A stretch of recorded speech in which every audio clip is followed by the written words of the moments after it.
Hopefully this works. I'm live. All right. Let's see. Can I hear myself? All right. Phew. Just made it. No one knows I'm here because I didn't get to do any advertising, but we made it, doggy. We made it. We're doing it live. All right. Let's go over to Twitter and tell everybody. Just went live. Doing it live.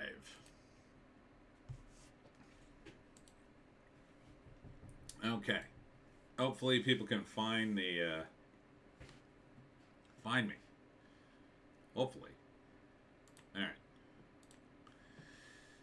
Oh boy, what a weekend, doggo. What a weekend I had. So what did I do? What did I do this week?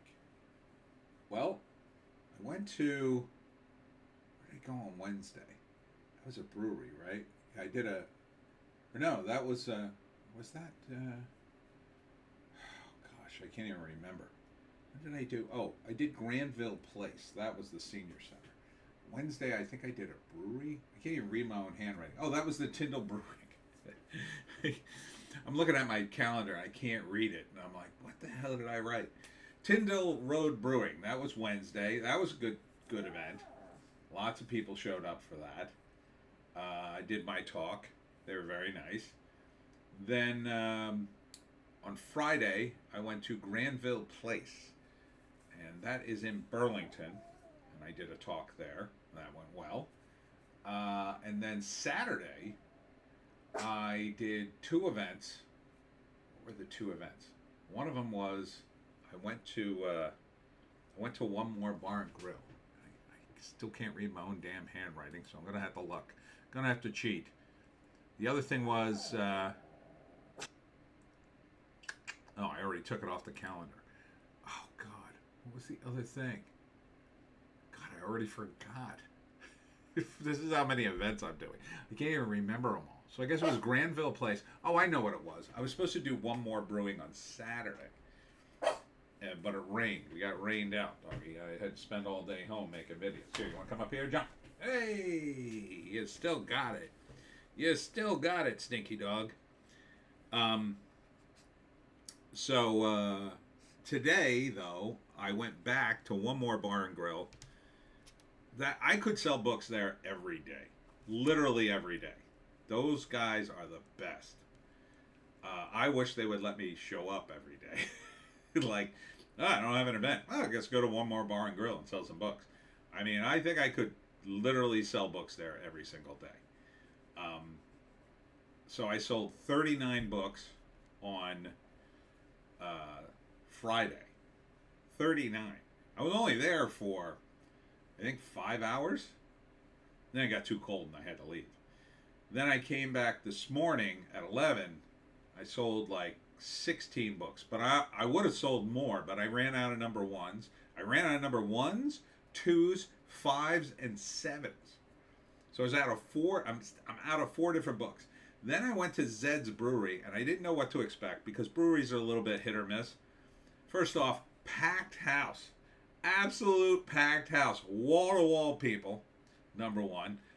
Saw one of my, I don't know what you'd call him. I didn't really remember him, so I don't know if we were friends, but he lived in my old neighborhood in Lindenwald, where I used to live.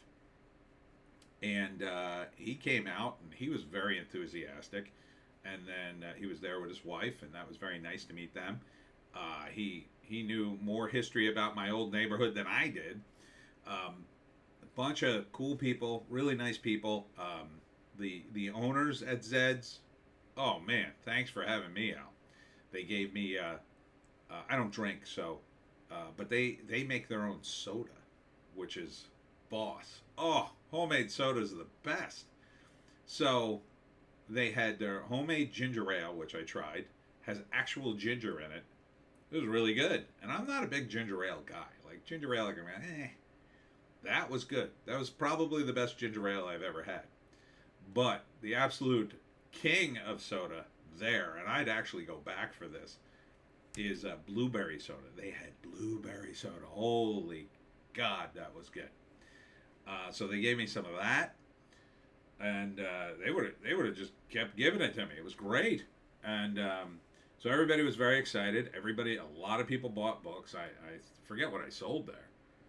I sold at least a dozen books there too. So, and I wasn't sure I'd sell that many. Sometimes I go to a brewery and I don't sell that many, but that was good show. Everybody loved it, and packed house, man, packed house. So, great weekend for me, other than the rain yesterday, right, doggy? You hated the rain too. Yeah, doggy couldn't go outside until it stopped raining, and the moment it stopped raining, the dog was like, "Take me outside, damn it! Take me outside!" I think I'm gonna have to do some more advertising, doggy, to let people know we're live. I think I gotta put the. I think I gotta get the link, because otherwise people won't come. Do you want to go back to your bed, or do you want to continue to sit here? All right, it's up to you. Okay, you'll continue to sit here. All right. All right, I'll pet you. I'll pet you a little more, but then I got to do the show. Don't look at me like that, okay? She looks at me like, what? Well, you're going to stop petting me? Let's see. Let's go watching YouTube, watching Sticks. Way behind on my videos today. Let's see. Let's go to my channel.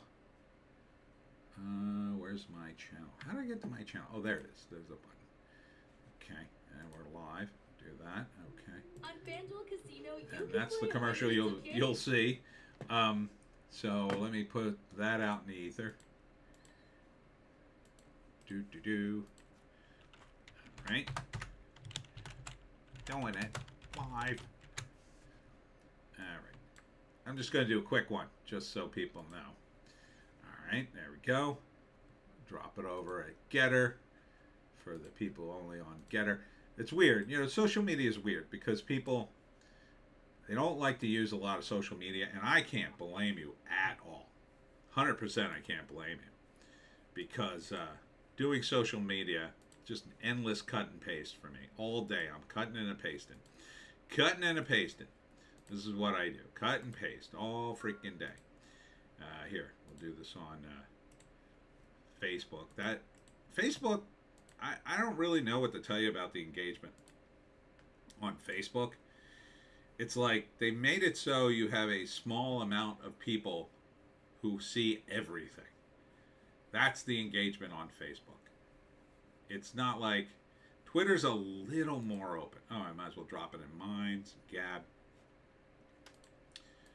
So Facebook's like a little more open, but it's like the same 100 people will see you over and over again, or 50 or whatever you have. Like I have 700 followers on Twitter, Facebook, and I just got over 700 after literally 10 years of hovering at 683, something like that. Literally, it took me 10 years to get like 15 followers. It's ridiculous. It's ridiculous. All right. So where am I going here? Oh, right. So we're back on the Webcomic Factory, and there's Super Frat, and of course the Pineys. So yeah, let's wait a couple more minutes, Joan, before we really get started here. So I'm out of books. I got more books coming, fortunately, Joan. What do you want? Do you want to get down? If I put you down, are you gonna just roam around and then ask me to go OUT? Because we're not doing that now. You want to get back in the bed? Here, get back in your bed. No, you don't want? Okay. All right. Don't make a mess, and don't bug me. I get home. She's happy to see me for like a solid 5 minutes. And then after that, it's like right back to where we were. Utter contempt for me. Like, oh, okay, you're home. Oh my God, you're home. I thought you had died. Where have you been? Where have you been? And then like a switch, it's like, are you going to feed me and pet me or what? Take me OUT. And I'm just like, leave me alone, dog. You hear her? She's gearing up to bark at me. I can hear her winding up like, oh, doesn't hear me, I'm going to get mad. A tiny little dog. Very, very angry. A lot of anger in that dog. All right. Yeah, sorry. I didn't get a chance to advertise. I literally just came home from Zed's, ate a sandwich, took care of little Miss Pee Pants, get her outside. Good for you not peeing in the house for once, Joan. Good for you. And then, boom, right into the live stream. It's been that kind of weekend. Busy, except Saturday, where I stayed home all day. I could have done this on Saturday. No problem. We had all freaking day. What are we doing? Oh, we're doing the numbers. We're doing the numbers. And there's no shock that Dune Part 2 is number one. $81.5 million. That's more, I believe, than the entire box office of last week. I believe that's the case. Let's just look at previous box office. Yep, that's more than all the movies combined last week. One movie.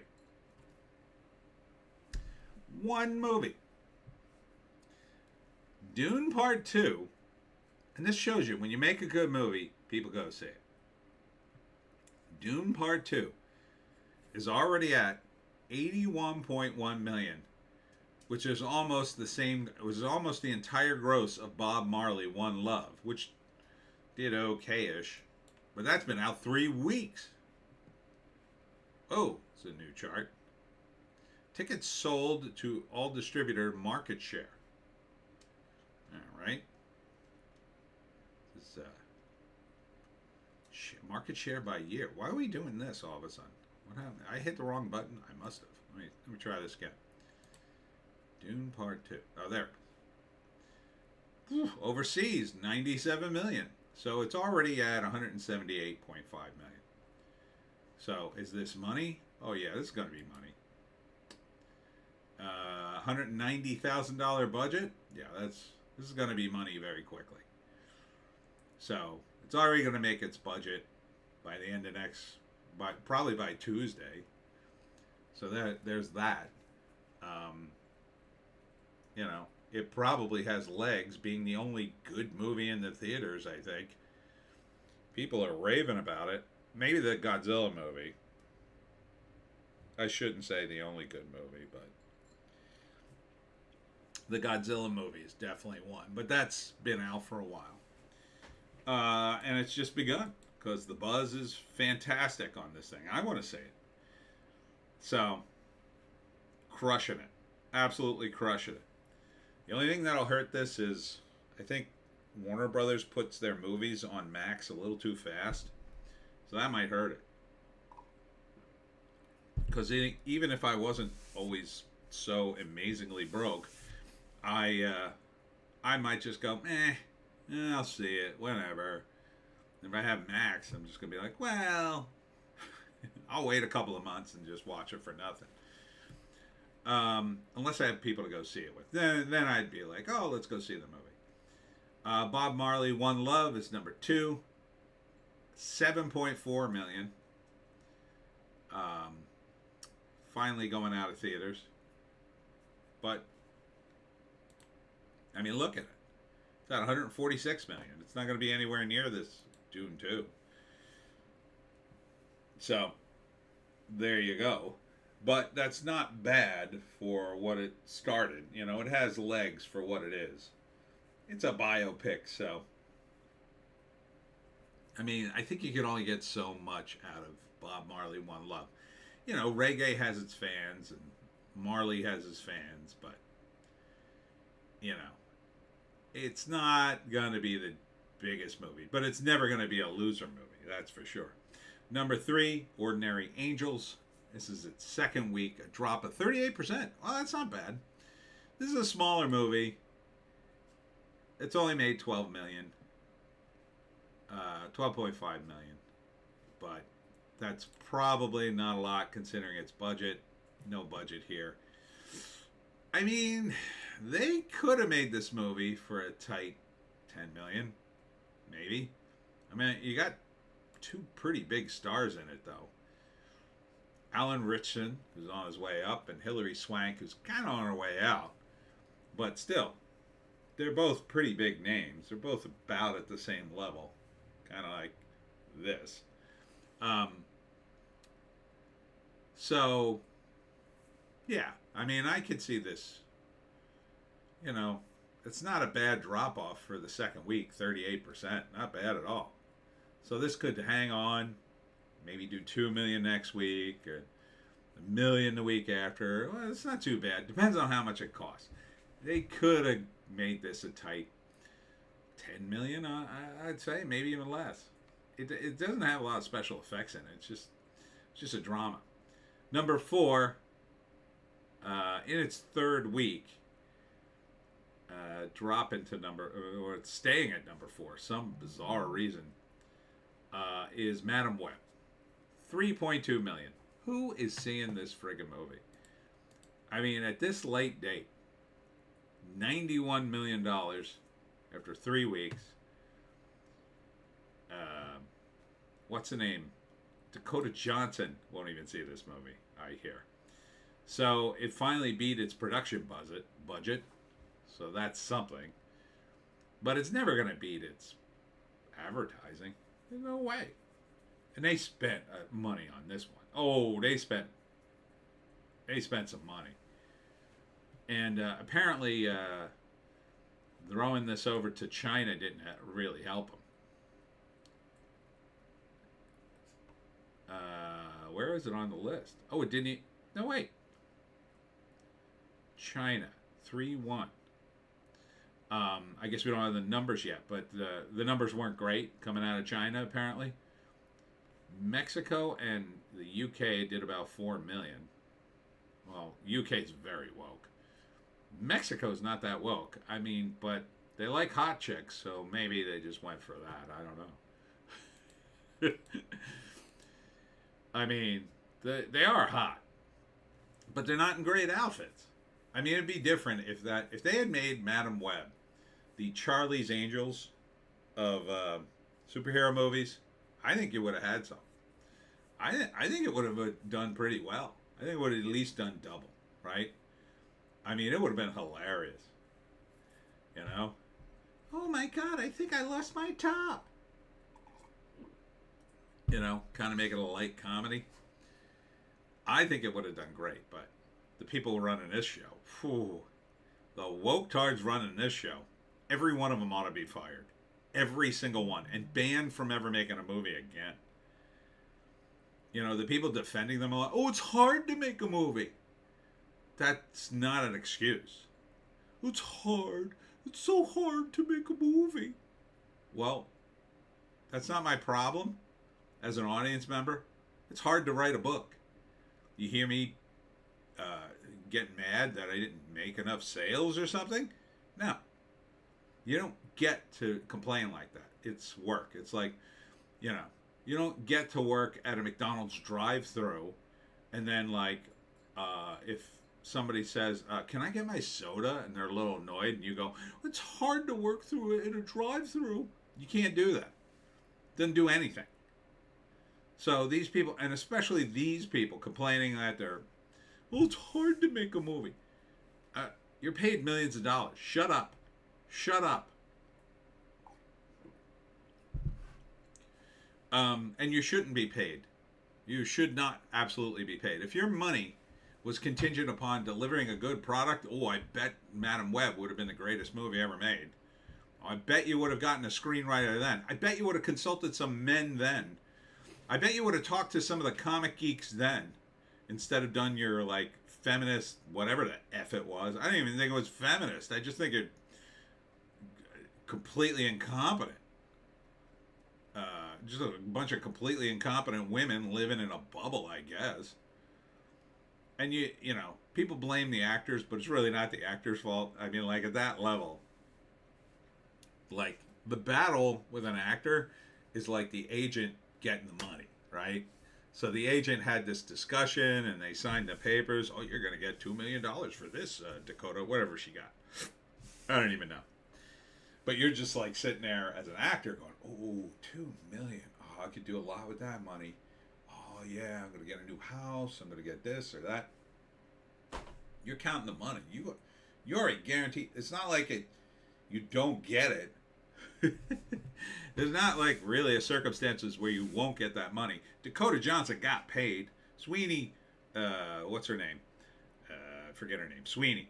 She got paid. They all got paid. So there's no problem there. They're working on their next film. By the time this comes out, they're like 2 movies deep into something else. There's like 1 million Dakota Johnson movies out right now. So you're just counting that money. And when it comes for actors to play like something that's basically stupid, they most actors are gonna, and rightly so, look down on these movies and go, this is a stupid comic book movie, because they're not going to see it as much of a creative challenge. And especially now, it's just creatively bankrupt. I mean, at least in the phase 1, they were cool. I mean, Robert Downey Jr. was just bringing the heat. Now, like, why even do this? But, you know, then she has to go on the press junket. That must be annoying, trying to defend a movie you hate. Oh, God, this friggin' movie. Is the press junket already over? It's like, if you remember a movie called Hudson Hawk, Bruce Willis had to go on TV and hawk that movie.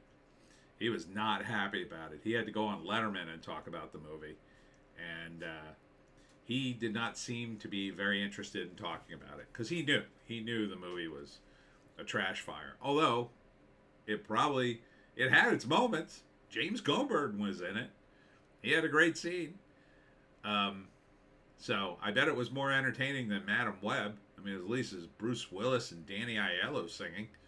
That sounds more interesting than, I don't know, a bunch of hot models wearing superhero costumes, and then it's a dream sequence and doesn't even count. Like, what the hell are these people thinking? They're so up their own A's. They don't know stories. I would love to be in one of these meetings. That's my fantasy. If there was a holodeck, right? The holodeck scenarios I would run would be me at a meeting flipping out at these people. Me at the Madam Web meeting yelling at the top of my lungs, "You dumb effers! What the F is this? This is the dumbest effing script I've ever seen! You're all fired!" Then the holographic characters are like, "Oh, God, but don't the comic fans like this? No, you friggin' retard.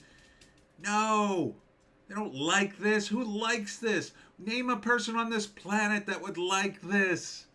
This feminism that you keep talking about. Oh, but the girl bosses. No one cares. No one in this room's a girl boss. If you were, you wouldn't let me yell at you." Unreal. Number 5. Another group of episodes of The Chosen Season 4 from Fathom Events almost beats Madam Web in its first week. 3.1 million. God.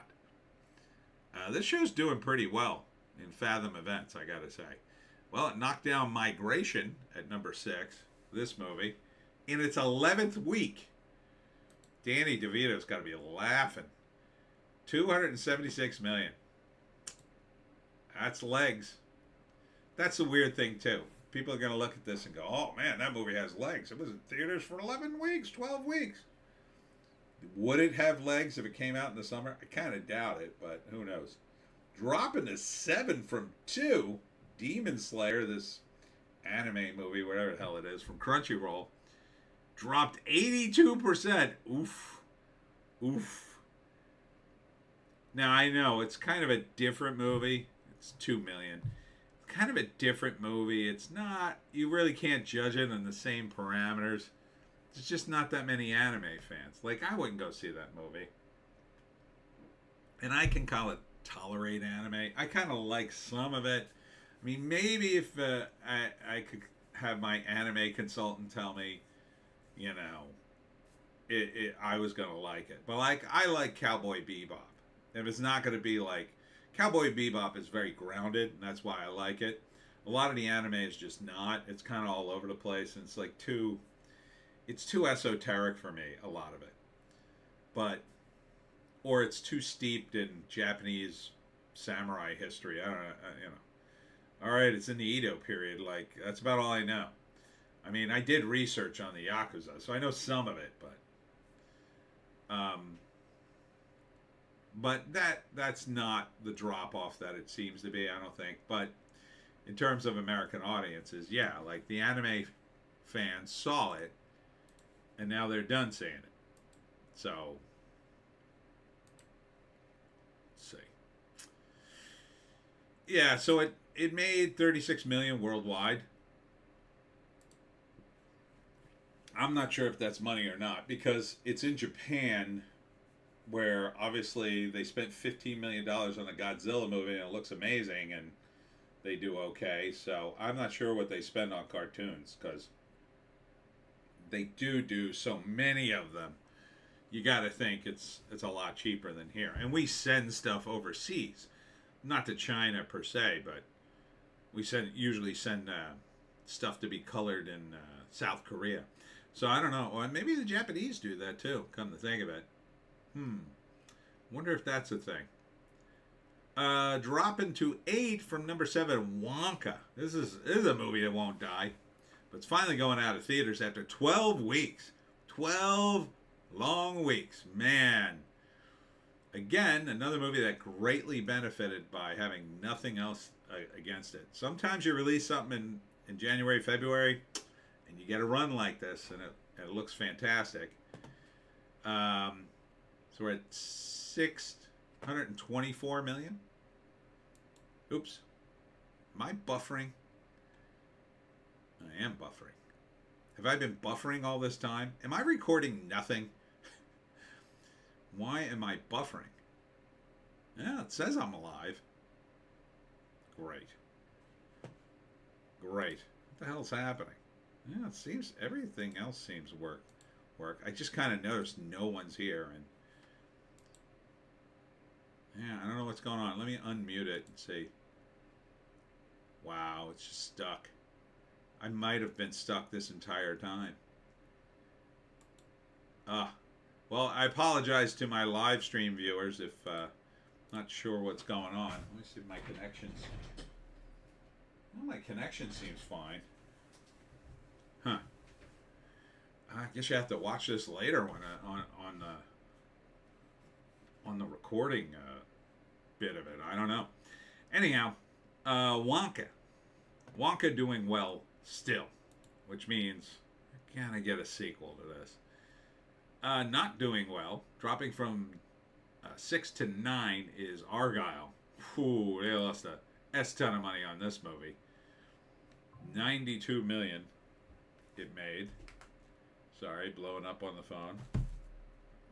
Who's calling me? Sorry, I gotta answer this. 92 million. And, excuse me.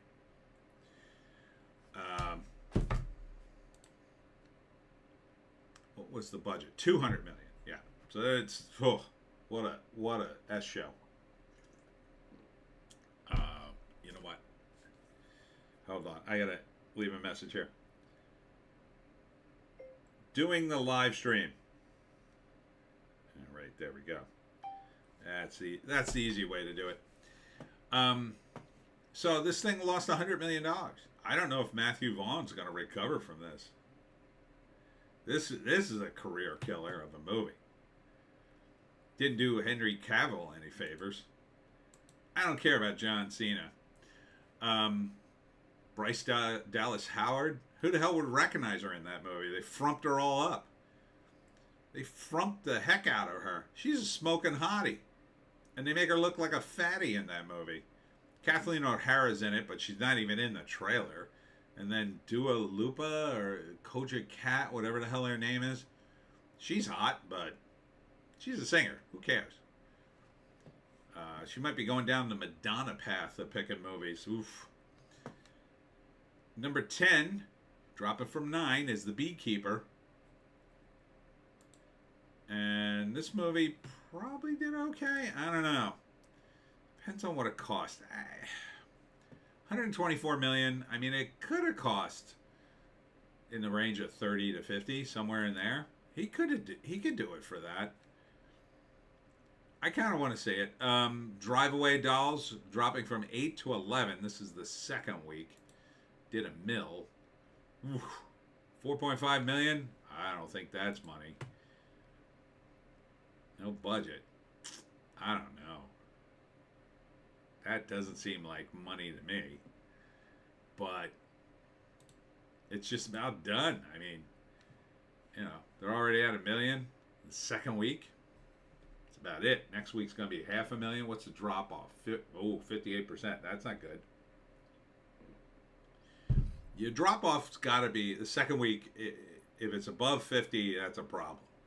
58, you might as well say 60. That's no good. Next week, they'll do 400K. A week after, maybe you do 80K, and then it's done. I mean, and it'll still probably linger in theaters for a few days after. Perfect Days went up from 13 to 12. Oh, added to more theaters. 11 million. I don't know. I don't know what this movie's about. Oh, here's a write-up. Hirayama is content with the simple life, cleaning toilets in Tokyo outside of his structured routine. He cherishes music on cassette tapes, books, and taking photos of trees. Unexpected encounters reveal more of his story in a deeply moving poetic reflection on finding beauty in the world around us. That doesn't sound bad. Doesn't sound like it's going to make a lot of money, but sounds interesting. Sounds very art housey. Number 13, dropping from 11, Anyone But You. Powerhouse of a movie. And they compared Anyone But You and Madam Web in terms of the, return. And obviously, this is a huge return. 200 million on a movie that cost 25. Yeah, that's how you make them. That's how you make it. They'll definitely make a sequel. Number 14, up from 15? Ew, Poor Things. Somehow this stayed in theaters. It's going to be Oscar bait. It's all over the Oscars. They want to give this awards. It's in its 13th week. They want this to have a ton of awards to it. So, we'll see. 104 mil. Maybe. I mean, they did spend a lot of money advertising it, but it's hard to call the budget on this because on the one hand, Ruffalo's in it, Emma Stone's in it, William Dafoe. Those guys don't come cheap. They did spend a lot of money advertising it. It's got a ton of special effects. So, yeah, I don't think it's a cheap movie. It's got to be at least 50 million. So, could be 100 mil. I don't know. But I don't think Hollywood cares. I think they want this to win so bad. So, Feminist Frankenstein can win the Oscars. It's already won a bunch of other awards for award ceremonies that nobody cares about, really. Number 15 is Land of the Bad. This is the Russell Crowe drone pilot movie in its third week. Yeah, this really isn't going anywhere. 4.5 mil? That doesn't sound like money to me. I mean, it's got Liam Hemsworth's brother in it. I mean, still. It doesn't sound like that's a lot. There's explosions. There's army stuff in it. Number 16, American Fiction. This movie is not doing very well, I think. Yeah, 22 million. That could be money, but not a lot of money. This is also Oscar bait too, so they may anything that's Oscar bait is going to get rolled back into the theaters or kept into probably all the way into April because they're hoping people will go, oh, it won an Oscar? I'll go see it. Yeah, that doesn't happen anymore, Hollywood. You definitely missed that memo. Night Swim, on its way out, $280,000, $51 million. That's not bad for a horror movie. Zone of Interest, more Oscar bait. In its 12th week, it's made 15 million. I don't know. I doubt this is a cheap movie. I mean, it takes place during the big war. So I gotta think it cost a little bit more than that. Problemista. 52nd week. Did they throw this back into theaters? What? I remember seeing this trailer, and I remember thinking how stupid it looked. That it could have been funny, but I don't know. It's kind of too caught up in itself. Huh. It's in 5 theaters. This is the 52nd week since it came out? Are they throwing this back into theaters because it got nominated for something? I guess. I mean, I don't know how much it cost. Who the hell's in this? I think Tilda Swinton is in this. $140,000. There's no way that's money. There's absolutely no way this is money. $140,000. This movie had to cost a couple of mil. Mean Girls. Ugh, let this movie die. $125,000. $104 million.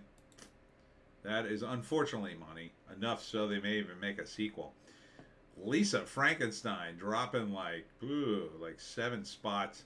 $124,000. This is the 4th week, but that's a big drop. 9.7 million. That's not great. That movie, I don't know. What's the write-up say? A coming-of-rage story about a misunderstood teenager and her high school crush who happens to be a handsome corpse. After a set of playfully horrific circumstances bring him back to life. What? After a set of playfully horrific circumstances. What does that mean? Bring him back to life. The two embark on a murderous journey to find love, happiness, and a few missing body parts along the way. I don't know. It's Diablo Cody. Again, another feminist Frankenstein movie. Feels like they got...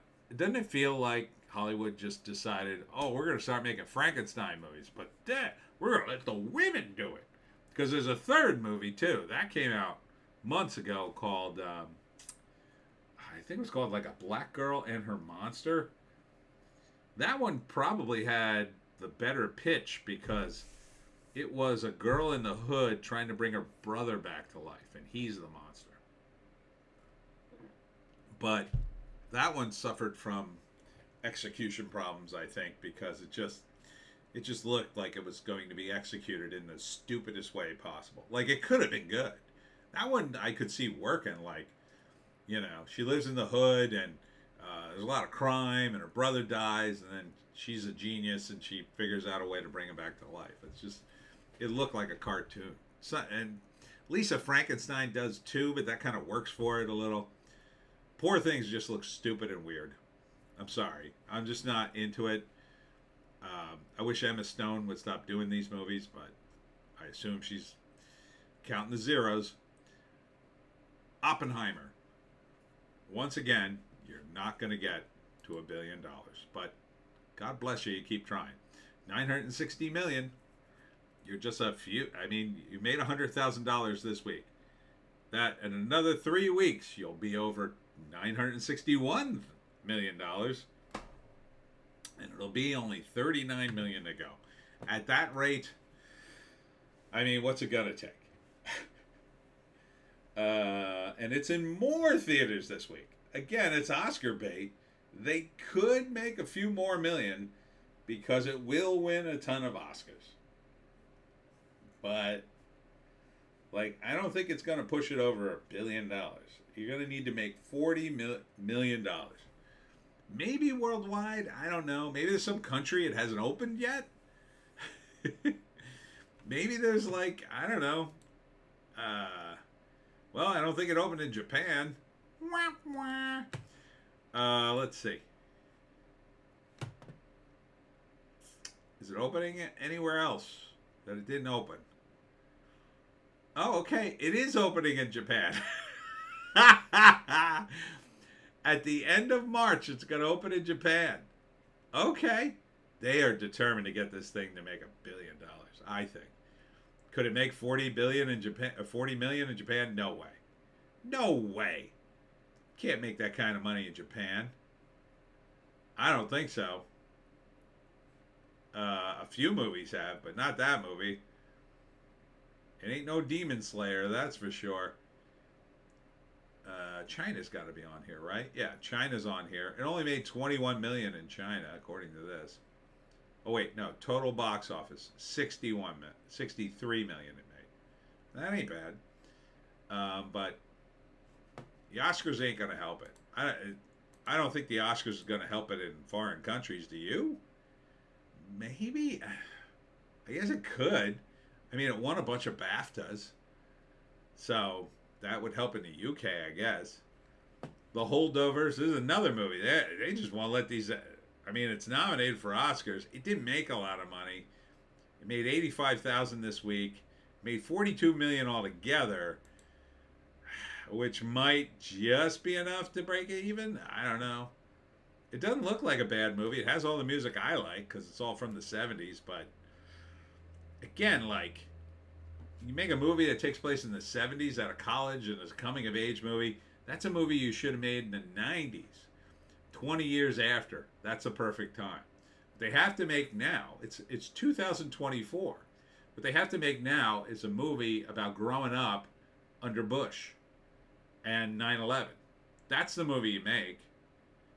And the music that came out then, which probably sucks. We had this discussion, I forget where, but the music just sucks. after once you get into the 2000s, like, it's impossible to find good music. Old good music, it just doesn't last. That's partly because I've heard the music industry has like four to six major producers, and they all do everything. They all do everybody's album, and that's why they all kind of sound the same. And right now, what do they make? It's all like club music and variations of that. It all sucks. Taylor Swift. I couldn't name you one song, not one single song, and I'm totally happy with that. I hope I never hear a Taylor Swift song ever. I'm sure I would hate it. It's not for me, but you know, and look, there are a couple of Madonna songs I find acceptable, but Taylor Swift, no. The moment I see her, I want to see her naked. I'll watch that. But I'll turn off the sound. So, yeah, I mean, The Holdovers should have been made in the 90s. They should be making movies about kids going to college in 2004, which is like 20 years after I went. So, like, kids, for people my age, they should be making movies for people my age who had kids. For the kids, people in their 20s. This was the old demo. 18 to 35-year-old males who would then pick a movie for their date, and you take your date to the movies. Usually you take her to a horror movie because your date goes and then hides in your shoulder. But now they just don't do that. Oh, I wonder why nobody goes and sees movies anymore. Now, young people don't want to see movies. That's true. To an extent. Because they have phones and they don't want to spend the money. But it doesn't help to make it like the movie's so unwatchable. Like, Lisa Frankenstein is another example. Lisa Frankenstein takes place in the 80s. The nostalgia for the 80s should have happened in the early 2000s. The early mid-2000s. 2004. That would have been a perfect time to release Lisa Frankenstein. People would have went nuts for it. Now you're talking about appealing to people my age and people in their 40s. They're not going to the movies. I'm not going to see Lisa Frankenstein for Diablo Cody. Especially when you're going to do some feminist bent on it. No. No. So, you got to appeal to a young crowd. And you're just not. Diablo Cody's too old to be doing the nostalgia stuff. She's too old. They're trying to start her own little Diablo Cody universe with Jennifer's body being tied into Lisa Frankenstein somehow. Lisa's was it Lisa's body? Jennifer's body. Jennifer's body is not a big enough movie to hang a franchise on. Like, I guess it did some business. Here, let's take a look. We're almost done this list, by the way. Hold on. Let's go to holdovers and go to... I don't even know if this thing was a hit. Jennifer's body. Do. Come on. Jeez. My signal is awful tonight. No wonder nobody's in the chat. Jennifer's Body, 31 million. Another 8.5 on home market. Production budget of 16 million. Is that money? Just barely. I mean, like, it kind of broke even, and then the DVD and Blu-ray sales pushed it over. So there's some money there. Not a lot, though. It's not great. So that's not a movie you build a franchise off of. Iron Man's the movie you build the franchise off of. Plus, it already had a bunch of characters we all knew. Dune is a franchise. Jennifer's Body is not part of a franchise, and neither is Lisa Frankenstein. I mean, Lisa Frankenstein not doing anything, really. Assuming that this cost $16 million, let's say, and that would be in dollarinos from years ago. It's only at $9 million. It's not even going to crack 16. It might crack 60. It might just barely crack 16 million, but not by much. That ain't money. No. There's no reason to give Diablo Cody more stuff in that area. All right, All of Us Strangers, the gay romance movie. A dude got asked about Barry Keoghan's unit. This is the movie he was red carpeting. 14 million. Did better in Europe and worldwide, I mean. Wish somehow is still in theaters. There are 65 theaters in the United States right now that are showing Wish because they hate their customers, apparently. They hate them. So, 238 million, most of that's overseas. Oof. And here's the bad part of that, too. Like, people in this country, we've already gotten the memo that Disney is pretty much trash now. Now, the international people are starting to get the memo, right? This is going to be one of those movies where they come out of it like, man, something wrong with Disney. Something very wrong with Disney. I mean, this has got to hurt them. And About Dry Grasses. What the hell is that? It's in 6 theaters. I don't know what this is. I think I talked about it last week. It's in its second week. $19,000. Why even bother? All right. So that's the box office. Let's see if my signal got any better. No, it's like all stuck here. Look at this. Oh, wow. Yeah, you're going to have to watch this. My signal must be effed for some reason.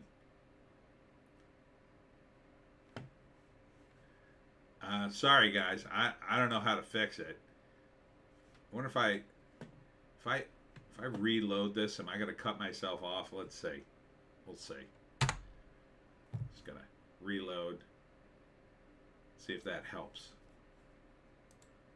I don't think it did. Oh, yeah, there it goes. Okay. So maybe now it's working. Just going to reload. Oh, okay. That's all I had to do. Should have done that like 30 minutes ago. Let me see if anyone's in the chat. Anyone here having signal issues?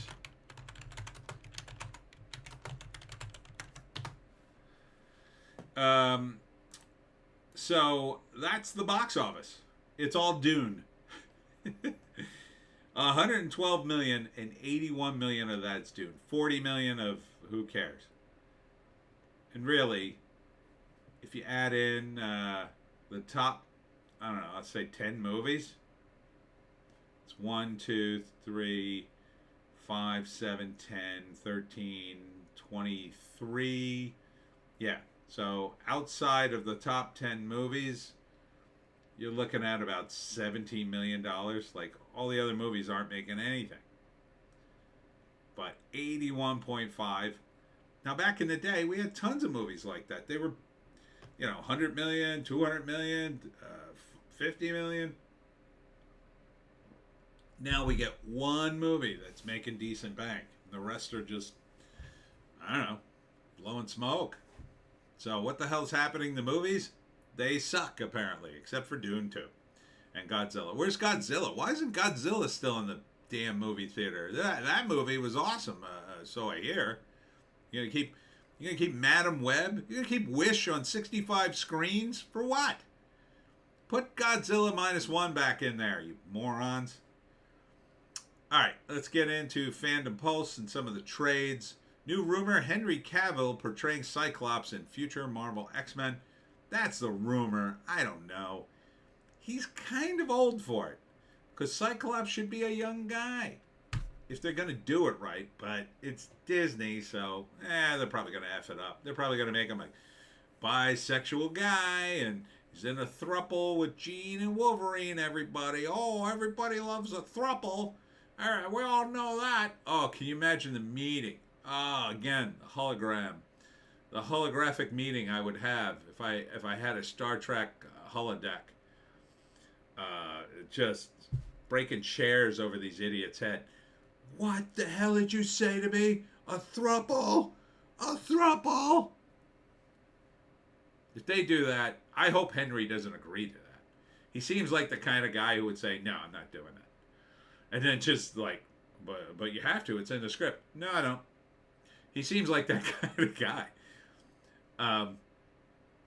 So I hope he doesn't backslide. I hope he literally just draws a line in the sand and says, listen, I'm not doing that. You can call my agent or whatever the hell you want to do. Maybe that's why the negotiations are taking a long time. They're saying, no, you're going to have to kiss a man in this. And he's just like, no, I don't. I'm not kissing a dude. So I hope they don't go down that path. Eric July and Razorfist say, stop, collaborate, and listen.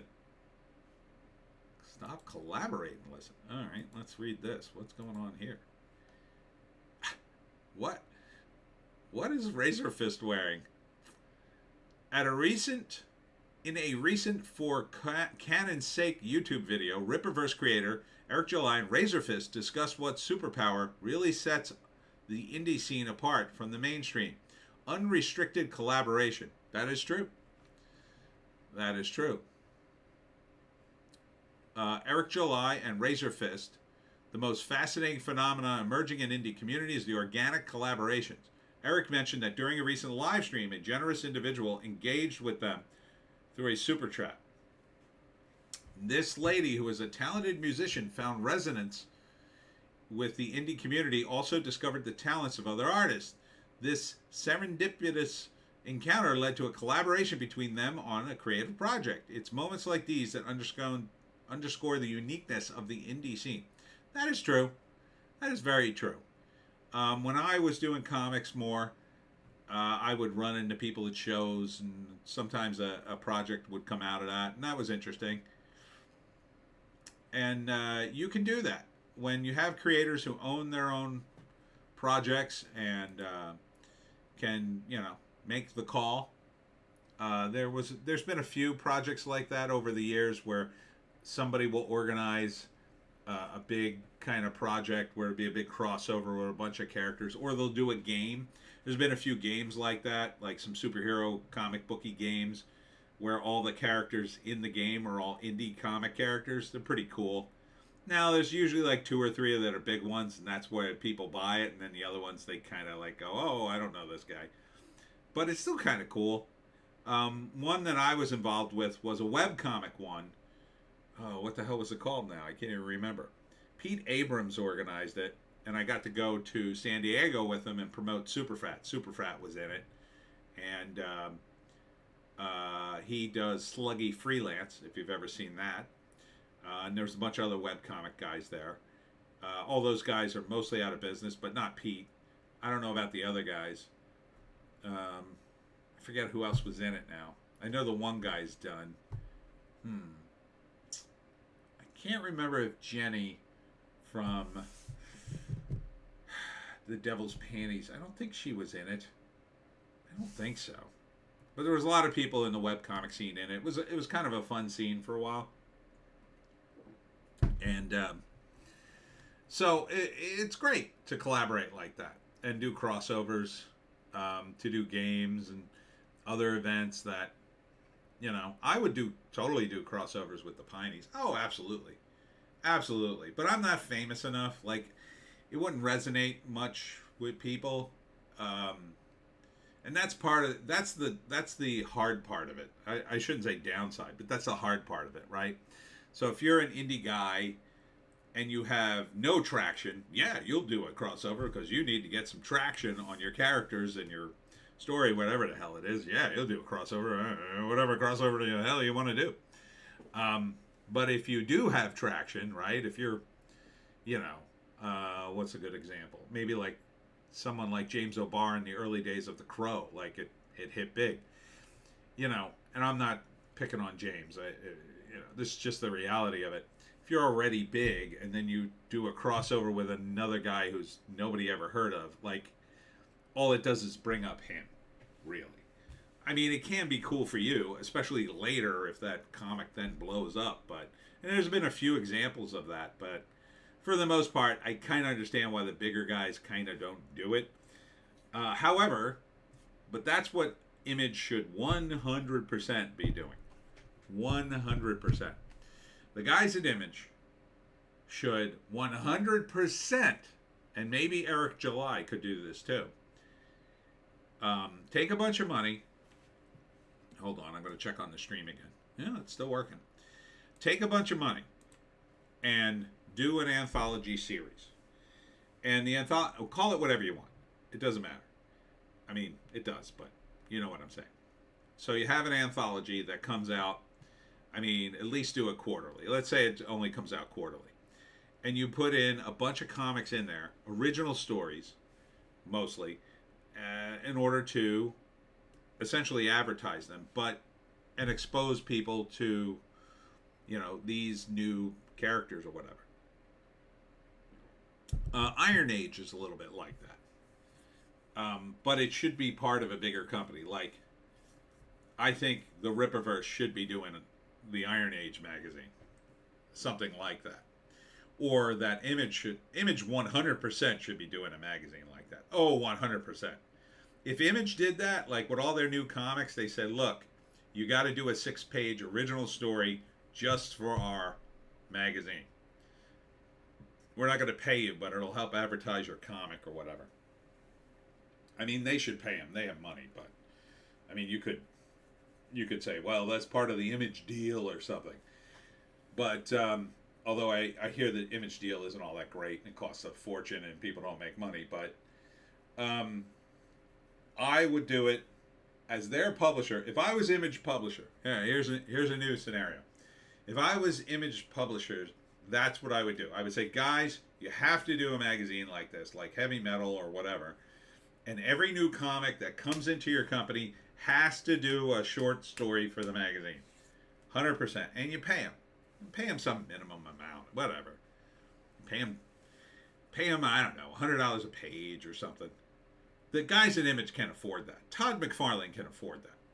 I know Todd McFarlane can afford it. He's worth hundreds of millions of dollars. Now, in the short term, there's not a lot of return on it, admittedly. In fact, it'll lose money, at least in the first 2 or 3 years. Probably, maybe even 5 years, maybe the whole run. But if you kept doing it and build up an audience, you would have an outlet to get people to read other Image comics. And some of those anthologies would be worth tons of money in the secondary market. because you'd have a situation like this. Invincible is now a big product, right? When it first came out, it was just another comic. Now, Kirkman, I think, was blowing up with Walking Dead, so it wasn't totally unknown. But if he had done a 6-page backup just for the magazine, oh, Invincibles, coming from Image Comics. Here's a quick story about Omni-Man punching some dude. People, and it only appeared there, and then maybe it reappears in a collection down the road or whatever. People would buy that. People would buy that, especially if it was first appearance or something.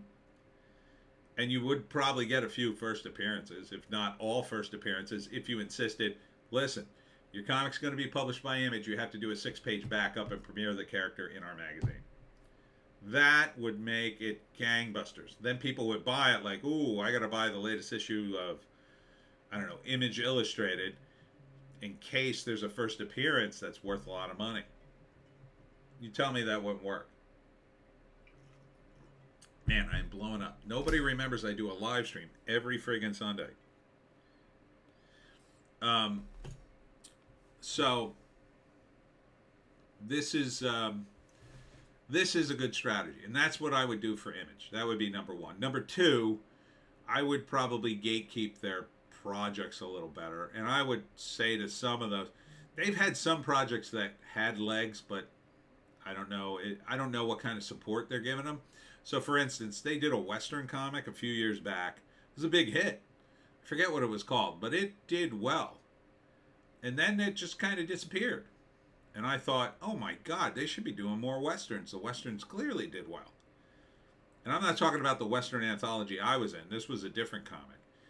So I would say to the Image guys, for a comic like that that has the potential to turn into another Walking Dead, that they should put something in place to say to a creator, listen, we want you to go and we want you to do another year's worth of comics. Here's a bunch of money. They should invest in some of that.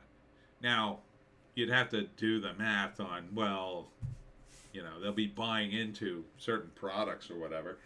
But I think that's worth it. And you could do movie deals for some of the Image creators or whatever. Look, it's better than them just cranking out comics and then they go nowhere. They don't have to do it. You could just offer it to them. You don't have to do it. You could just say, look, we're Image Comics. We like your product. We want to be in the, whatever business it is. Or not. They wouldn't have to do it. Be like, okay, you don't want to let us invest in your comic. We get it. But, if we're going to invest, we need our money back. So, that's what Image should be doing. It should be cultivating some of their better properties. So they're not just the Spawn Walking Dead company. And maybe Savage Dragon on a good day. Savage Dragon, I looked at Savage Dragon recently. It's weird. It's a very weird comic now. He's kind of taken it like a way down the line. It's interesting in that he's done that. He just keeps going forward with it, but at another level, it's like, it's odd. It's a bit odd. Another big story this week. Sorry, still blowing up. The X-Men 97 lead character designer and director confirmed Disney Marvel redesigning characters for body diversity and to stay relevant. Because we all know how relevant it is when you take old characters and turn them into woke idiots. Very relevant. Very current. In better news, Terry Pratchett's Discworld is going to return to tabletop role-playing games, which is good. This is a good property for that, because there's a lot of different things you could do with Discworld. Ian McShane throws major shade at Continental spinoff, calls the John Wick spinoff a cash grab. It sure feels that way. I mean, Mel Gibson's in it, but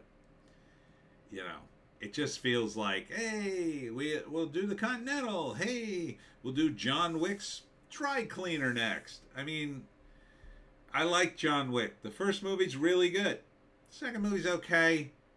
I don't remember if I've seen the third movie. They all start to blur together after a while. It's time to retire John Wick and all its many incarnations.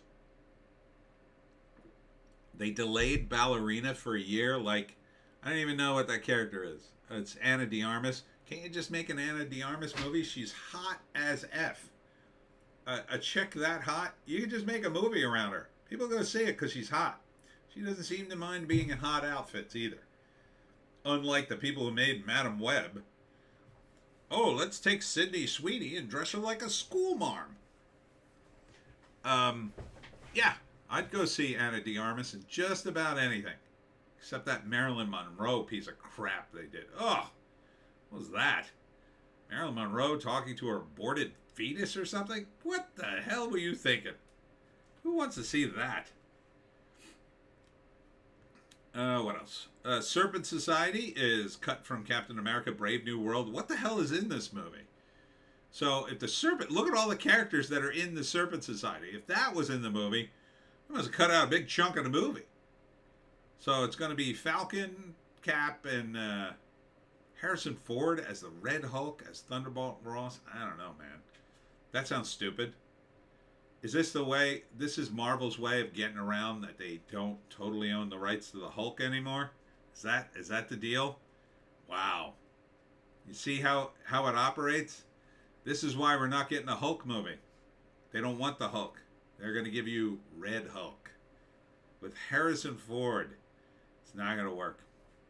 Look, I used to love Harrison Ford, but he's an old man now. Okay? Sure, he could play old man, maybe spry old man. He can't play the Hulk. No. No, he can't. Sorry, he's 80.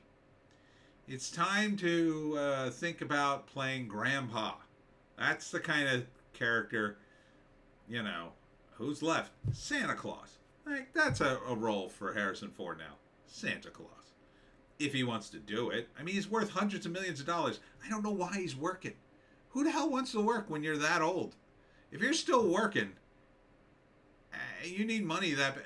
Do me a favor. Give Eric Idle $10 million so he can go live. If you still want to work, I mean, I don't see where you're going to get to spend this money. Do you owe, like, the mafia $300 million or something? Like, why are you working? Why would anybody work with that kind of money? I don't get it. Somebody explain it to me. Farscape, celebrating 25 years. That show was okay. Sweet Baby. This is a weird story. So, apparently the Sweet Baby team, they're the development team for, I think wasn't it the Suicide Squad game, that disaster? Now someone's, he's developed some kind of app that allows you to detect whether or not a project is related to Sweet Baby in some way. So basically everybody can avoid Sweet Baby projects, which I find hilarious. Like, I said this for God knows how long. People who went woke are done. They just don't know it yet. Their careers are the Walking Dead. Their careers are done. They just haven't been alerted. When the chickens come home to roost, these people will be blacklisted like you won't believe. And they'll cry about it, but they will not be heard, because everybody, and I mean everybody, will just know. They'll just know. It's like, oh, here's a person with let's see if we're going to hire this person. Oh, okay, let's check out their Twitter file here. Okay, we'll check out their Twitter account. Okay, seems to be fine. Look at their Twitter account from 5 years ago. Oh, okay. Oh no, pronouns in the bio. Ooh, oh, rainbow flags. Ooh, pride flag. Ooh, yeah, no, we're not going to hire you. That's the way it's going to go.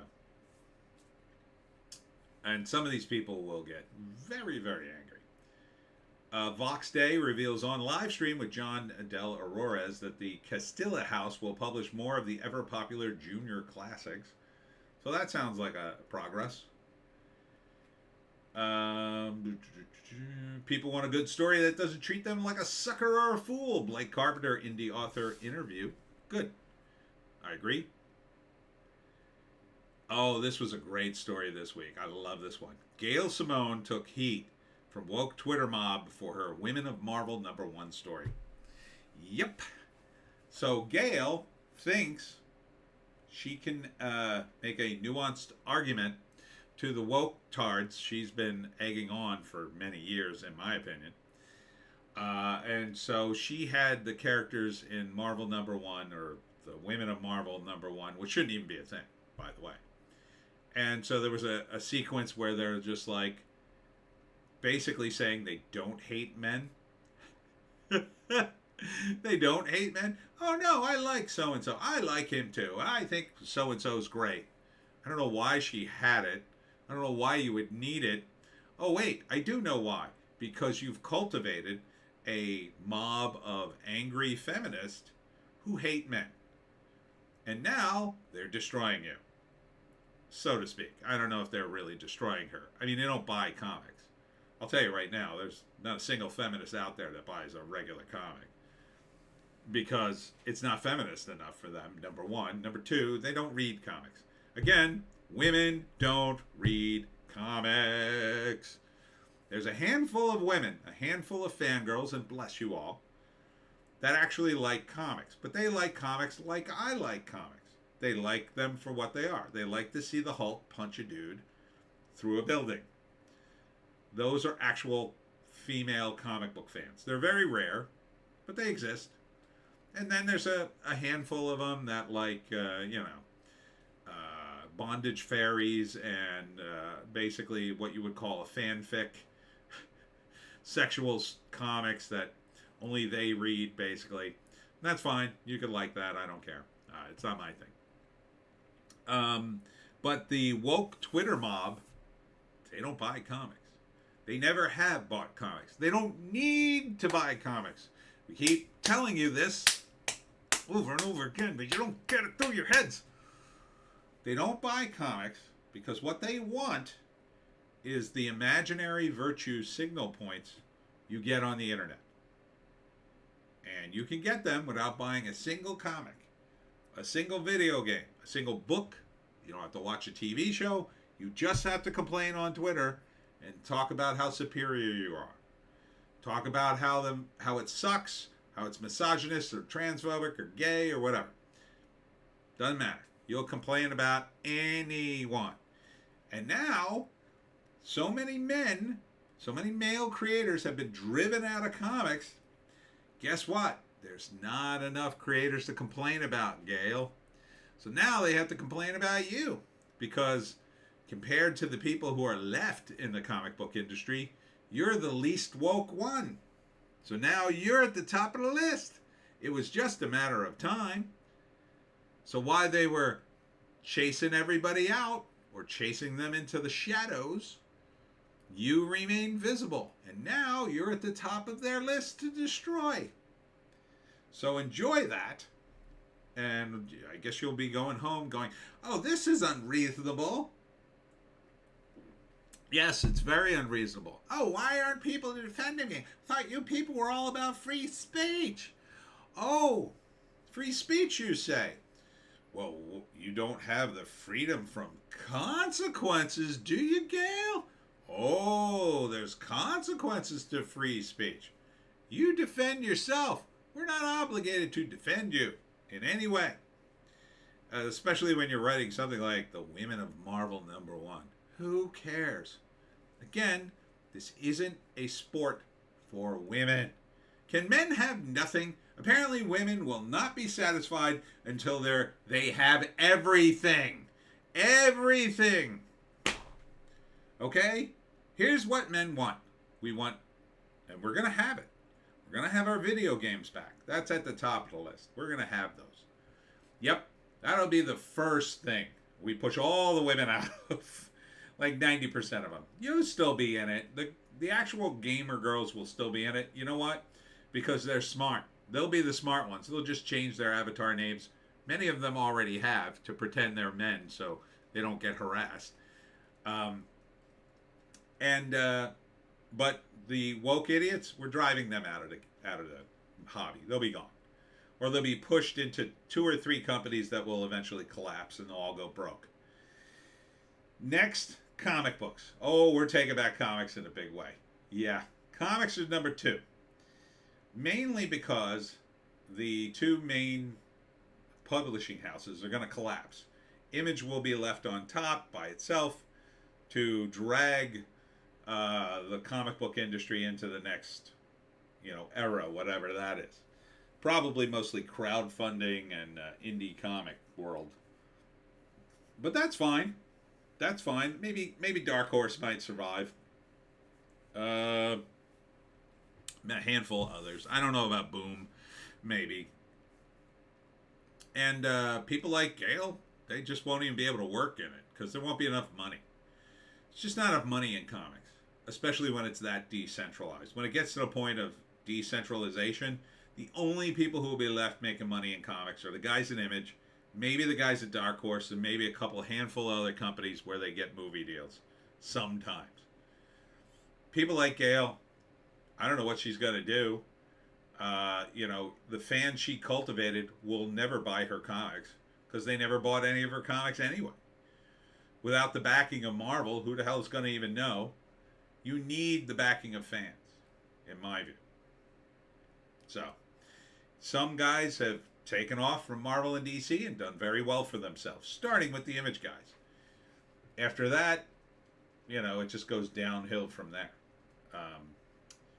So, can Gale take her fan base from Marvel and do something with it?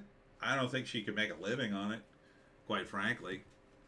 And I don't know if there'll be comic book stores to make a living on by the time she has to do that. This is a horrible story. Liam Neeson to star in Paramount Pictures' Naked Gun reboot. This seems like a disaster of an idea. And I'll tell you a couple of reasons why.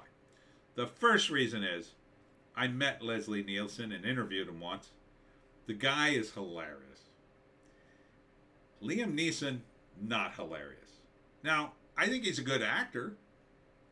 I thought he was fine in A Million Ways to Die in the West. Even kind of funny in some scenes, but unintentionally so. If the Zucker brothers are on this movie, it might have a chance.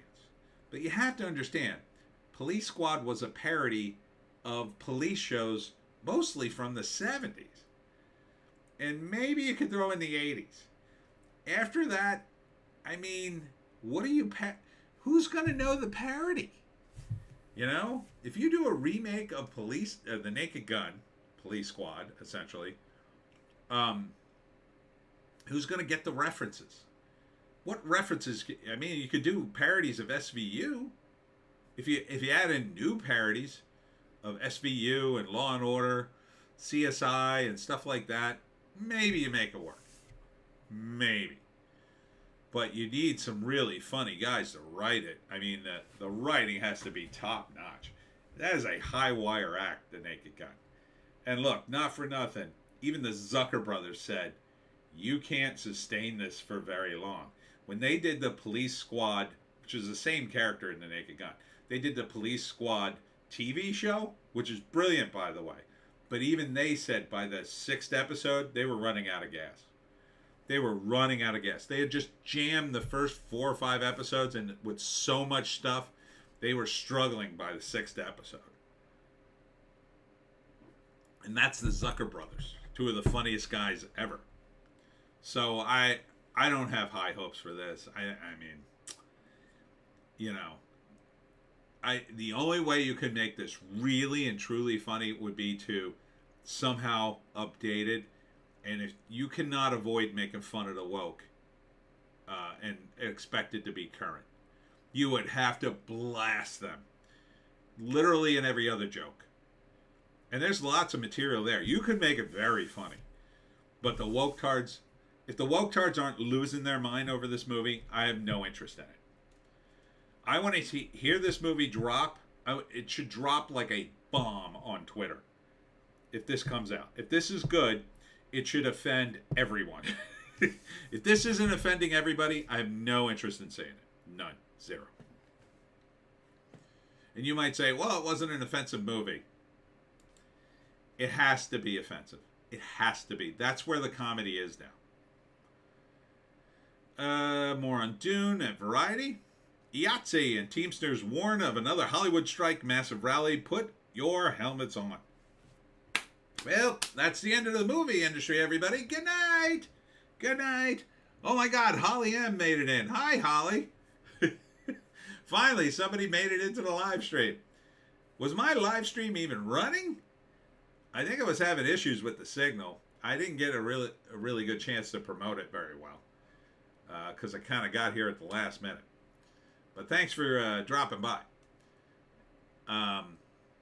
Yeah, a third strike this soon. Oh, it'll cripple Hollywood. This will absolutely cripple it. This will kill it. And I think it's exactly what the Chinese communists would want. They want to take over Hollywood. And I've been saying this, sounding the alarm for, I don't know how many months and years. Holly M, yes, sorry I was on Twitch. Glad to see you. Glad to see you. I wasn't sure it was working because nobody was in the chat, and it looked like I had frozen up for about a half hour. Plus, I told everybody I was going to be late, but it turns out I got here on time. So this is the exact thing the Chinese would want. They would want another strike, completely cripple Hollywood, and then move in and either buy up the assets so they could control more, and or probably both, make more movies in China and hope to steal the market share away. That's not that second part probably not going to happen because the communists make terrible movies. You think our movies are terrible? Their movies are terrible, and we wouldn't understand them anyway. But it's just a matter of time before they finally figure out, oh, we'll hire other people who we don't even know or care about, and we'll just drop money on them and say, here, make a movie. Right? So they could come to anybody. Let's say, who's your favorite comedian? Let's say a guy like Louis C.K., right? Now, Louis is, in Hollywood standards, oh, Louis C.K., oh, he's worse than a leopard. Don't touch him. But they go to Louis C.K. and say, we want to be in the business, movie business. And you use, shell companies or whatever. But you finance one of Louis' movies. You know he's made movies before. You know he's funny. And you give him $50 million. They get it out of China. It's just all inflated currency. You put it out there, make a ton of money. Louis will be politically incorrect, unlike all the other crap we've got out in the movie theaters. People will love it. You make the money. And it continues to destroy Hollywood and decentralize it more. So that's where I see it eventually going, especially if this strike happens. Now, if the studios are smart, they'll just cave. They'll just immediately cave and avoid this strike. But they have a lot of people who have infiltrated. And this was an article, I think about 2 years ago. There are 1.1, I'll show you the article because a lot of people don't believe me. It was called something like, there are 1.1 million Chinese spies in the West. I think it was called something like that. Or maybe it was 1.2.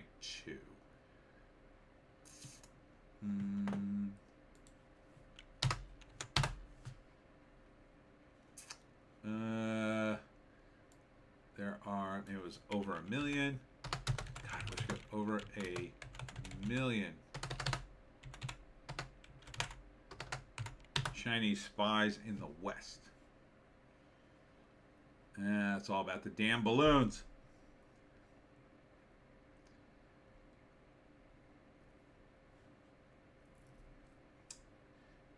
Here's one article on it. This isn't the article I'm thinking of.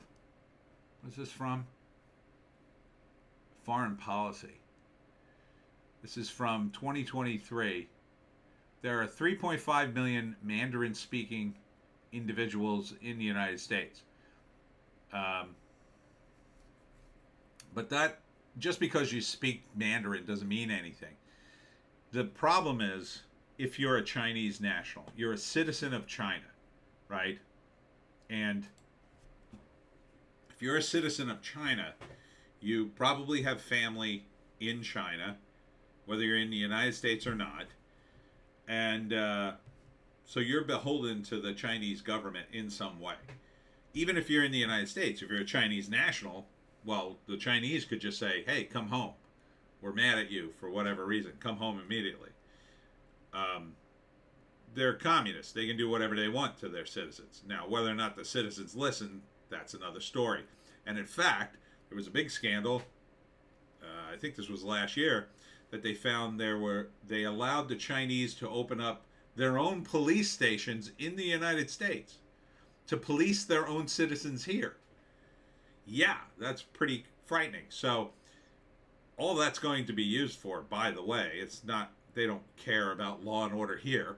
They want to police their dissidents. They want to go after them, kill them potentially, or pressure them to come back. They want to pressure people who are, again, they're Chinese citizens. If the Communist Party calls you up and says, hey, we want you to spy on this American company, or we want you to steal these files or do whatever, are you going to say no? Of course not. They'll throw your family in a gulag, they'll throw you in a gulag, or they'll kill you, or all three. So that's a real danger. And you probably had, now, according to the article, there was 1.1 million spies in the West. Most of them are probably here. Holly M. Yeah, the fact we haven't heard more on the China police is strange and scary. Yeah. Yeah, because it's an embarrassment to the federal government. They don't want the story moved around, and who knows who gave them permission. Probably the Biden administration, the dopes. So you've got these guys operating in the United States, and Lord knows what they're doing. I mean, we've had 1 million train derailments. You can't monitor the train tracks every square inch. So all you'd need is, I don't know, say a couple of dozen guys. And they make their way in the studios, make their way up the ranks.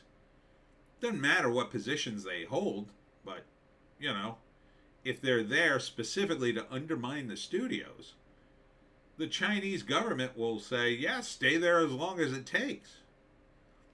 And they have a very long view of things. So if they're there for 20 years, working their way up the executive chain, working in finance, oh yeah, they're going to do a good job until they get to a position of power where they can actually influence something.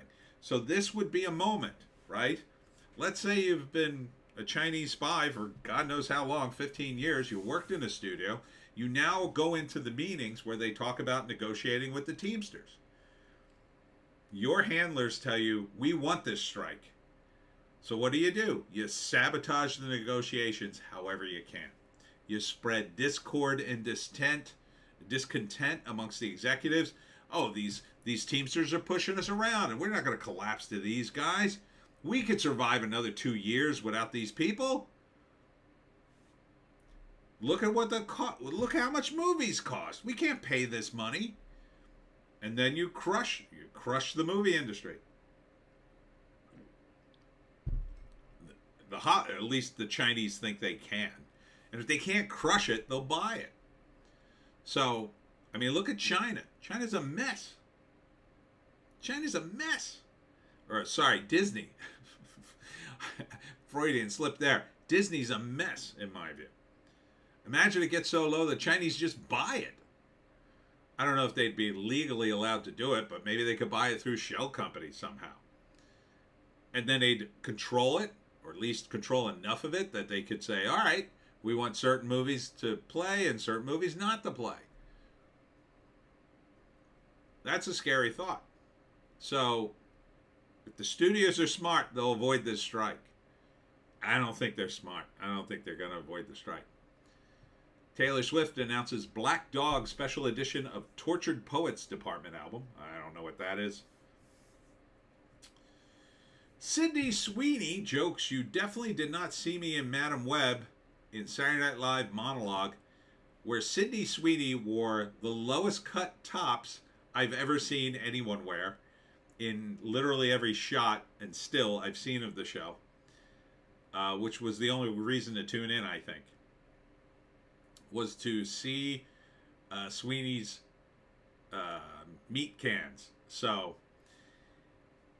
good on her, I guess, for at least trying to entertain the audience with her sweater puppies. But I don't think that makes for a funny show unless someone's standing on the sidelines saying all those fun words for flesh yabos.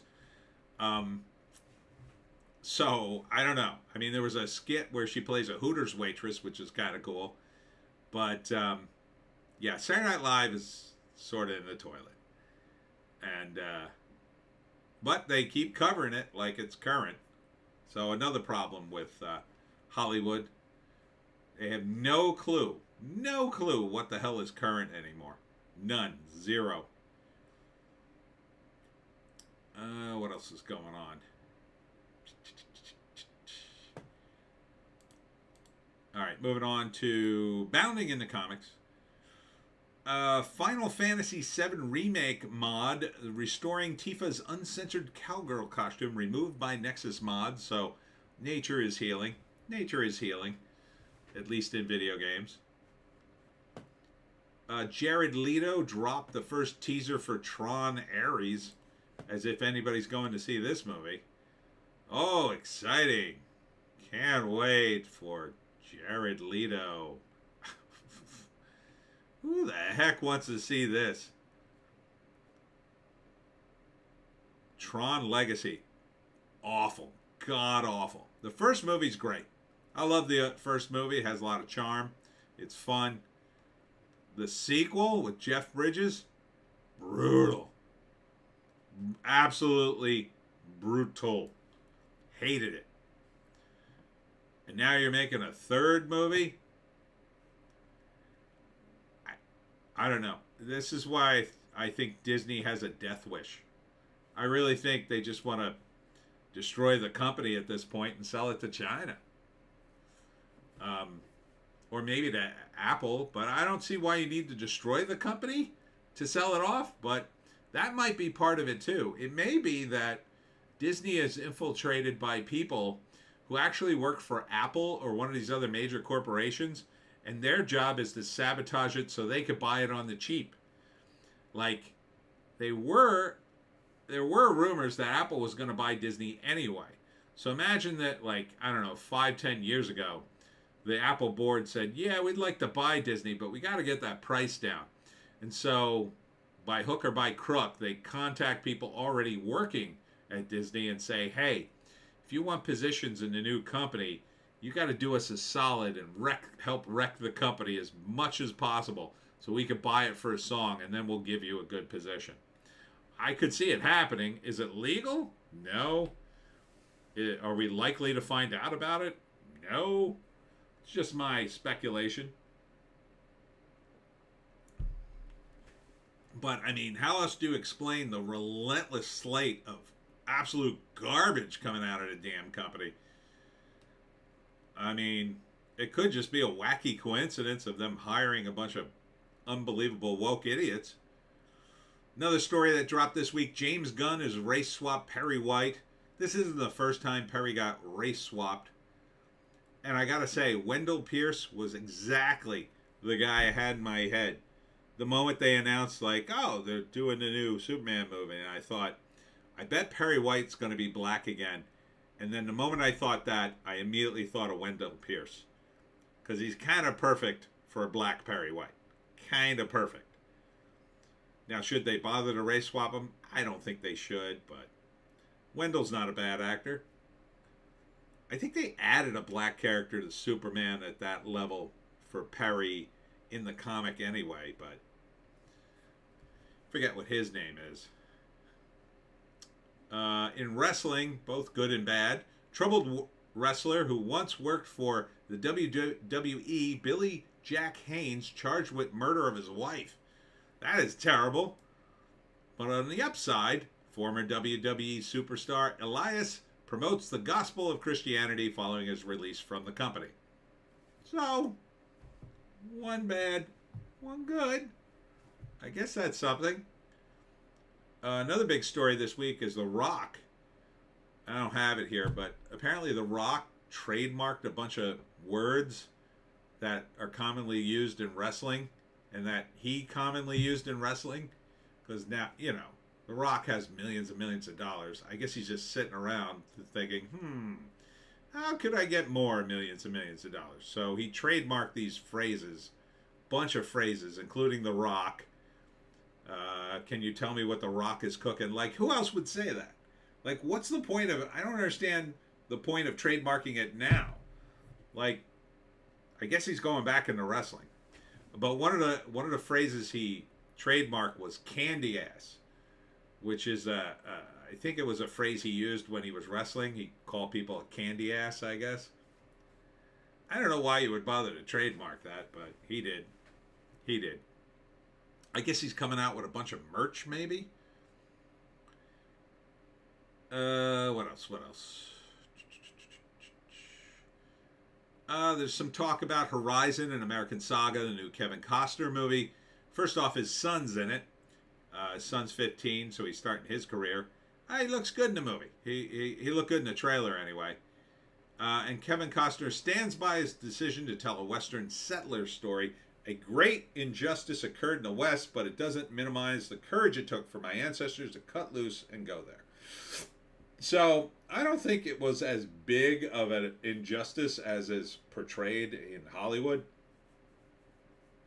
And in fact, look, were there injustices? Oh, absolutely.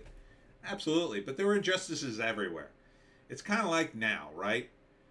Like when you look back on history, you could see someone in the, say, 50 years from now portraying this era as, oh my God, there was racism everywhere. Black versus white every single day. Just isn't that way. But you could see some historian in the future saying that, looking back at the evidence if they only look at certain evidence. It's very nuanced history. So, yeah, there were people who were jerks and did horrible things on both sides. But there are most people, I think, probably just were living their lives. There's plenty of intermarriages between the American Indian and settlers. There was a lot of that going on. People just be like, oh, my husband died. Oh, my wife died. Oh, we should get together. Okay. You can take care of my kids. Oh, I'll take care of you. And that would happen. Because it was survival. And people, I don't know, they were a lot more practical back in those days, I'd say. So I think the whole history thing is blown out of proportion because of places like Hollywood that just virtue signal endlessly. American Psycho is being remade, another movie that doesn't need to be remade. There's no way you should remake this movie. It'll be a completely different movie. I don't think you should remake this one at all. Christian Bale's great in it. It's a classic. It's, as they say, a really good adaptation of a very bad book. But, yeah, I don't think they should remake this one at all. But Hollywood is so devoid of ideas. Again, possibly because of the people inside saying, oh, yeah, remake. It's literally the safest and laziest thing you could do. All right, what else? We got The Hollywood Reporter. More on the rally. Oh, this isn't looking good. Hollywood Teamsters, IATSE, hold solidarity rally ahead of... See, solidarity, I don't like that. Don't like that word being thrown in there. It sounds commie to me. Ahead of AMPTP negotiations, F around and find out. Doesn't sound good. Sounds like the Chi-Coms want another strike.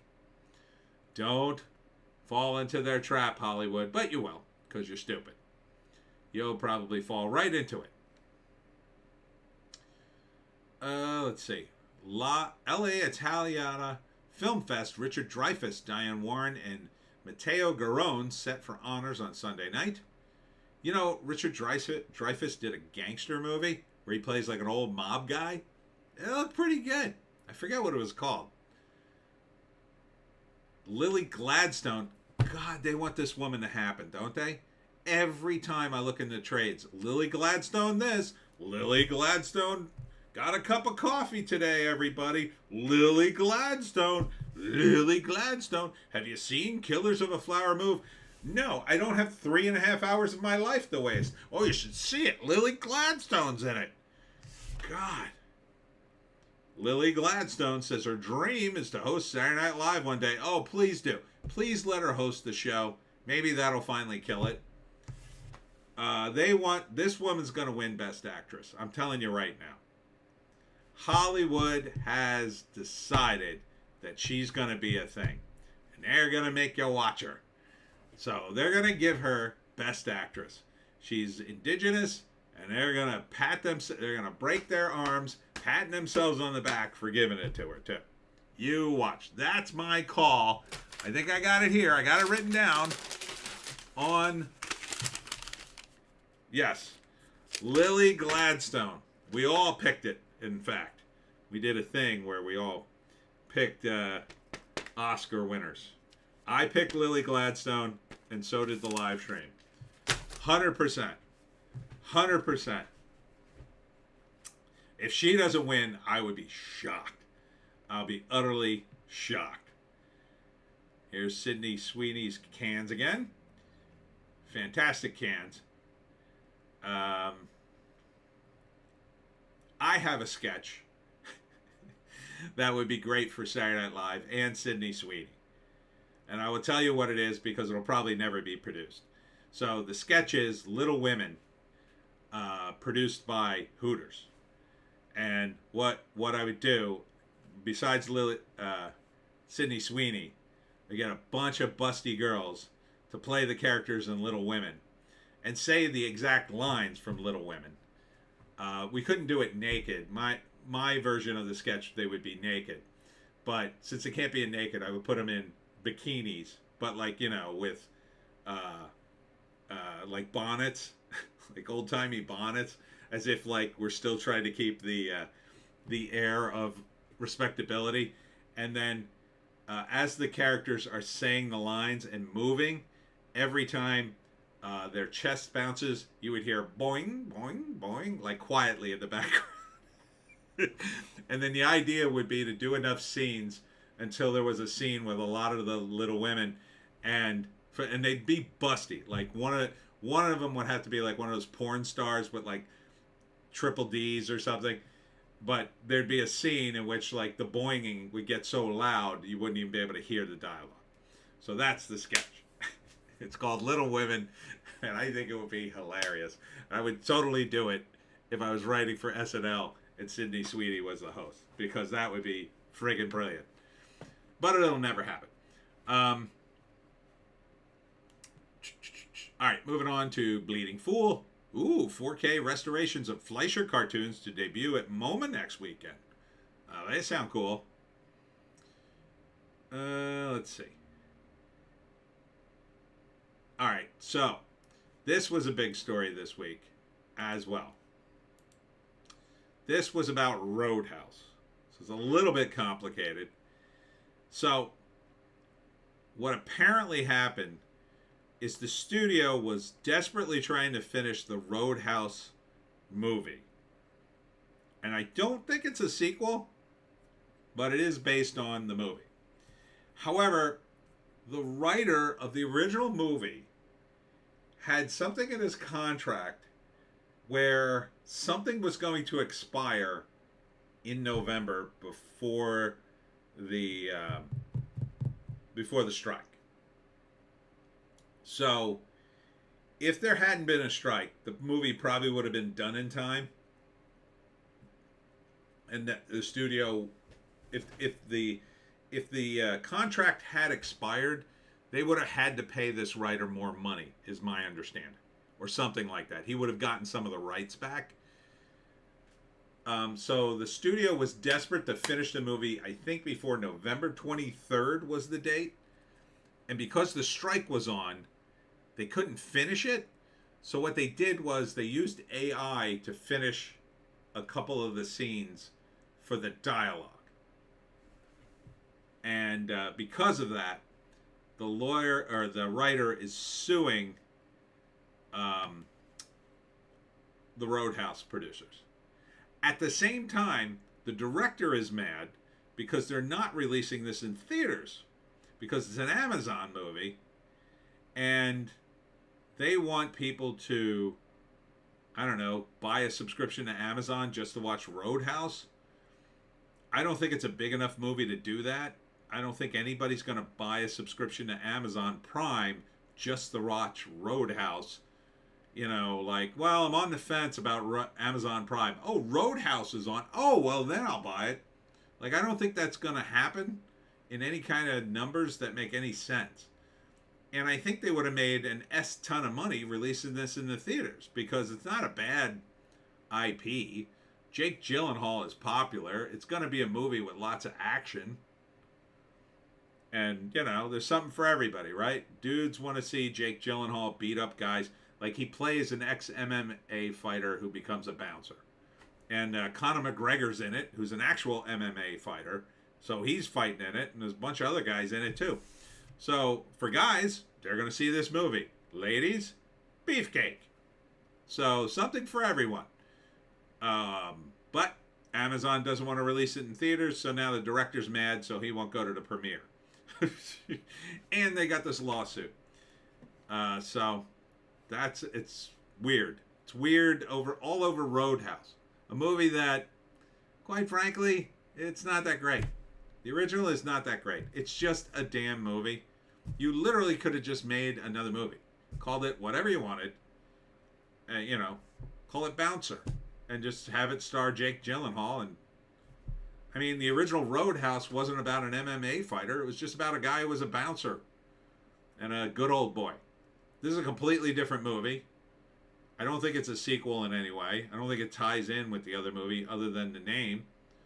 Why not just call it Bouncer and be done with it? It's Jake Gyllenhaal. The same amount of people would go see it. These people are obsessed with IPs.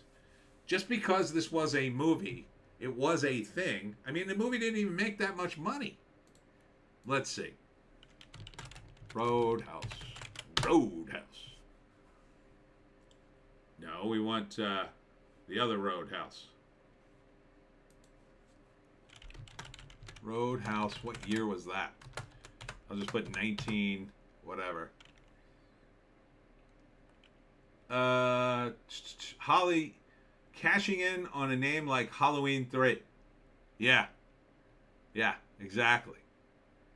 Let's see. Roadhouse 1948. Oh, Roadhouse, here it is, 1989.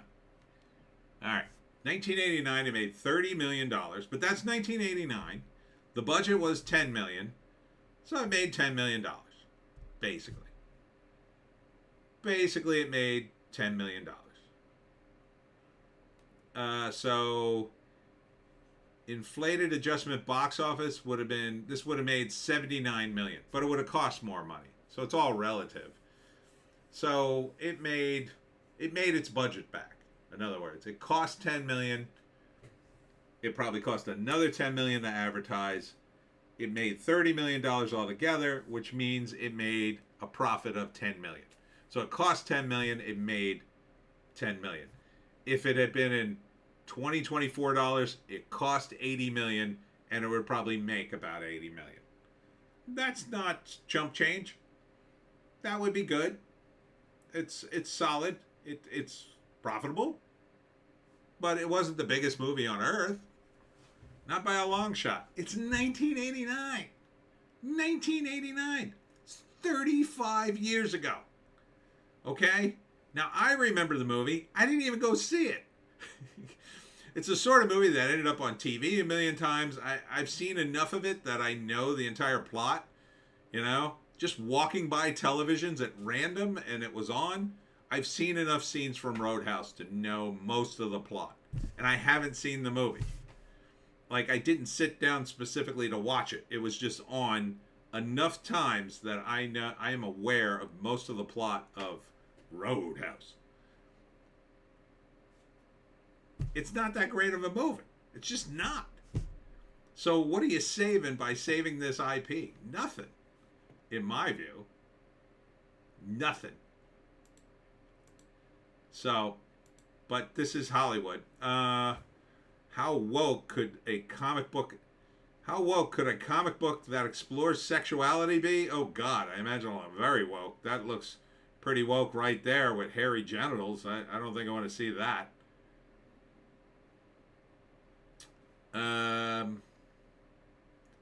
This was a big story this week. I don't know if you remember this guy. This is Gerard Jones, who was convicted of he's a sex offender, and he used to be a big time Marvel DC guy, and he worked on the Amalgam books, so they pulled his books from they re-released all the Amalgam books, but they had to pull his books because they don't want to give him any money. So they were written by Gerard Jones. He's convicted of CP collecting. So that was gross. But there was a nice story. Kevin Conroy's Batman and Mark Hamill's The Joker will reunite one last time in Crisis on Infinite Earths Part 3. So they've been doing Crisis on Infinite Earths again, this time in cartoon form. So Kevin Conroy and Mark Hamill's team up. We get to see it one last time. That almost makes me want to say it. But, I mean, I've already read Crisis on Infinite Earths. I mean, talk about beating a dead horse, DC. I hope this is the last version of Crisis on Infinite Earths, but I know it's not. I mean, you might as well just start a regular series called Crisis on Infinite Earths every week, because they do it so often. I mean, talk about making something not special that was once special. You know, you had one hit and you just beat it to death until people are sick of it. But I'd almost watch it just for that. Not so much for Mark Hamill, because he's gone completely woke, but definitely for Kevin Conroy. All right, checking over at Deadline. More on Sydney Sweeney on SNL. They just can't stop covering SNL. It's just unbelievable. Let's see. Jonathan Majors. He's in a lot of trouble. He's going to jail. He hasn't been sentenced yet. Makes appearance at AAFCA Special Achievement Awards. I don't even know what that is. After assault verdict. So that's weird. What? He's convicted. That's not good. See how inconsistent Hollywood is? Like, here's a guy, he's convicted. Okay, he's been convicted of, I think, sexual assault. Yeah, reckless assault and harassment, whatever that is. Not sexual assault, but guilty of reckless assault and harassment. So they can fire him and cut him out of whatever projects he's in, right? But then you got other guys who haven't been convicted of anything, and they've been cut out of stuff. Now, he gets to go to an award ceremony for some reason. I guess he got an award? Did he get an award? But like Justin Roiland, who, I'm not defending him necessarily. I don't really know his deal. I think he's a weirdo. That much is true, but I think, in my opinion. But the guy hasn't been convicted of anything. And they cut him out of a lot of projects, including his own show, which doesn't seem right to me. If these high and mighty Hollywood idiots say, "Oh, we're not going to work with him because he's so evil and terrible and he's done terrible things and we're very virtuous," okay, then don't produce Rick and Morty anymore. "Oh no, there's money in it. We're going to produce that. Of course we are." Like, if you're going to be high and mighty, be high and mighty. Say, okay, we're never going to make Rick and Morty again. And all the other stupid projects. We'll finish out the season. I mean, obviously, you got to finish out a season if you're in the middle of something. But he hasn't been convicted of anything. So you could just bring him back to the show. You probably should have never kicked him off the show.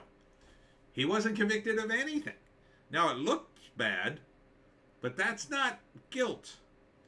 Another guy who I will defend, I think, Chris Noth, who used to be on Sex and the City. He hasn't been convicted of anything. I don't think he's ever been tried. I don't think he's even been sued. But he was accused openly by an ex of something. That is a low bar. That is not a bar I would trust at all. He should not have been kicked off of Sex and the City. Even though that's a show that appeals to women, and maybe you could argue the accusation looks bad, but this guy's career, I think, was over the moment that accusation dropped, and that seems very wrong. Seems very wrong. Now, this guy is convicted of something. He's still going to award shows. Jussie Smollett. They can't get that guy in jail for some reason. So, double standard here. Big double standard. Be consistent, Hollywood. The rule of thumb should be this. If some guy is not convicted of anything, then the studio and the producers should be able to go, look, he hasn't been convicted of anything. Until we know for sure, we will stay neutral as Switzerland. The moment someone's convicted of something, well then, out the door you go. Regardless. Should be the rule. Now, one could argue that sometimes people get convicted of things they didn't do, and sometimes people get away with things that they did do, but that's not for the studio or idiot producers to decide. That's for the courts to decide. And if you want that to be better, well, you got to fix the court system. In the meantime, you know, except for rare occasions where it's painfully obvious, the court, I mean, people are still working with Alec Baldwin, as near as I can tell. That dude shot a lady.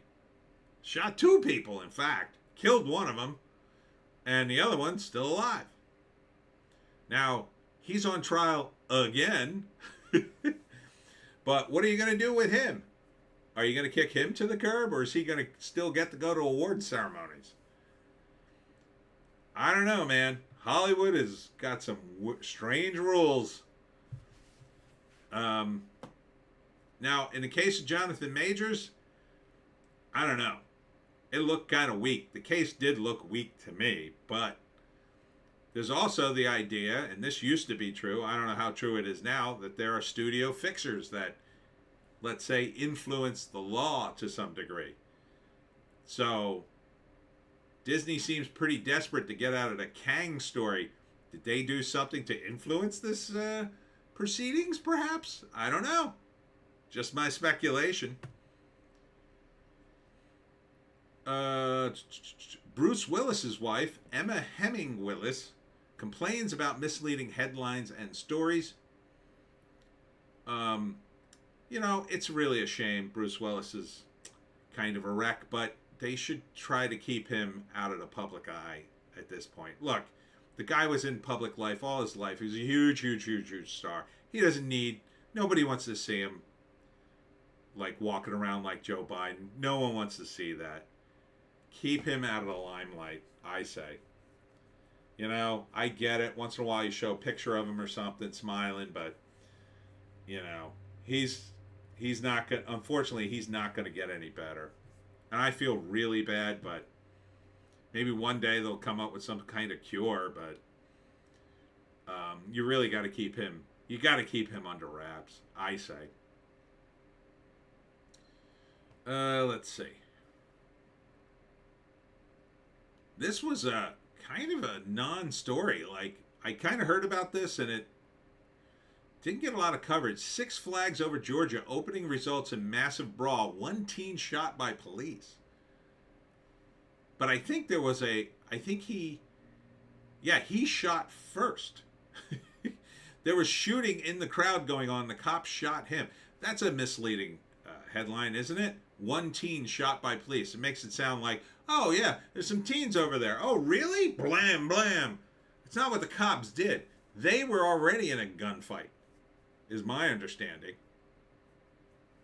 So there was a big fight. 15-year-old dude who probably shouldn't have a gun whips out a gun, starts blasting people. The cops probably shot him. As well they should have. What would you have the cops do? Oh, that kid's shooting. Wait, he's a teen. Of course they're going to shoot him. Why are you bringing a gun to Six Flags? How's that enhance your roller coaster experience? Do not bring guns to Six Flags. Do not bring guns. If you're 15, do not bring guns anywhere. You need an adult to supervise you. Hunting is when you can touch a gun. That's when you can touch a gun and you're 15. When you're going to great adventure, no guns.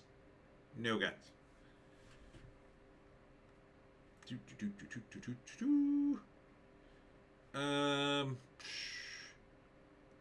Problemista, Oscar-nominated shorts, Wim Wenders, Perfect Days, Indie Standouts, Dune 2 Weekend Specialty Box Office. Okay, so yeah, I don't know why they put Problemista back in theaters. It must be nominated for something. And there's Lily Gladstone again. Over at Cosmic Book News. Now Cosmic Book News says Henry Cavill's Marvel role is shocking. Now, initially they said he was going to be Doctor Doom. He'd be a good Doctor Doom. Because Doctor Doom should be super handsome. And then, Kirby drew him with a tiny little scar on his face. A barely discernible one.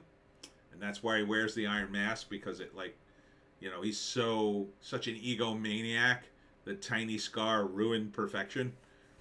That would be great if he did Doom like that. Oh man, that'd be amazing. I think he's the right age for Doom. That's like a perfect age. But I don't know. But it'd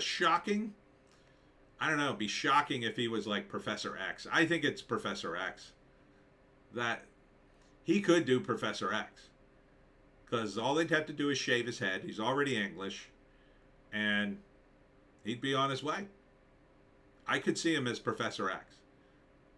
It would be typical Hollywood to cast a guy as in shape as Henry Cavill to sit in a wheelchair for the whole movie. That would be perfect Hollywood. This was another great article this week. Working at Marvel is like being kicked in the balls, says Black Widow villain.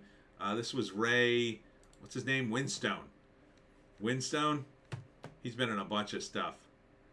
So imagine you work on this movie for like a year, and then they just call you back for reshoots and completely change the script. It must be annoying as F for an actor like Ray Winstone. But they're paying you tons of money. What else?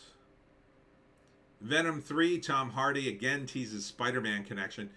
This movie isn't going to have Spider-Man in it, I don't think. But they should do a Venom Spider-Man movie. Absolutely. Abso-friggin-lutely. If this is the lead in to Spider-Man, and it absolutely should be, because Venom did not do well in the second movie. The first movie's okay. I mean, Tom Hardy is great, number one. The first two acts of the first Venom movie, I'll say the first act and the most of the second act are amazing. And then it turns into a different movie. The rumor is that the original director had this idea to plot it out and do it as a horror movie. And that the movie was a lot harder than what got on the screen. And then the studio went back and said, no, you got to soften this up. And they re-edited it and made it nicer.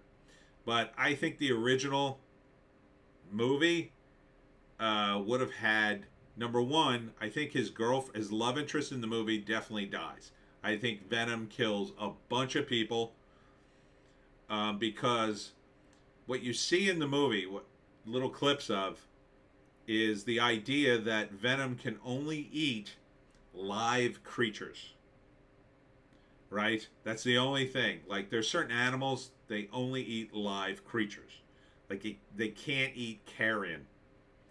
So they couldn't eat, for instance, food in the supermarket. They have to eat it, like, they have to kill it and eat it. Like a lion. Well, no, lions can eat it, eat, like, meat, but they have to, like, kill something and eat it. I forget which animals. I'm trying to think. I can't think.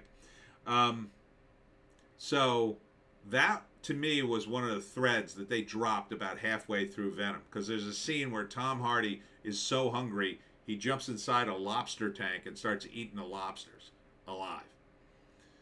So I think they changed that for the movie. I think his girlfriend dies. I think that was different, and probably he ends up crazy at the end of the movie. But I don't know if we'll ever get to see that cut of the movie. I hope we do, because it looked good. It looked really good. Second movie was an absolute disaster, apparently, even though Woody Harrelson was in it as Carnage. But now the third movie's coming out.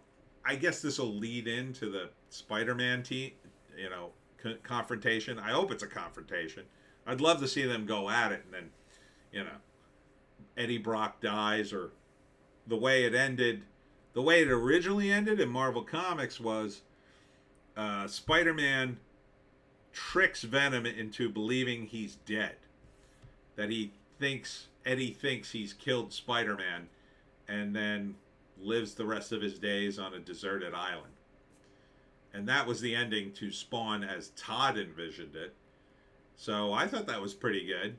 And Todd doesn't usually come up with good plots, but that was a pretty good one, I think. It was a good ending for the character. But then, of course, he was so popular they brought him back again. Let's see. Just about to wrap up here with the wrap. Wrap up. Get it?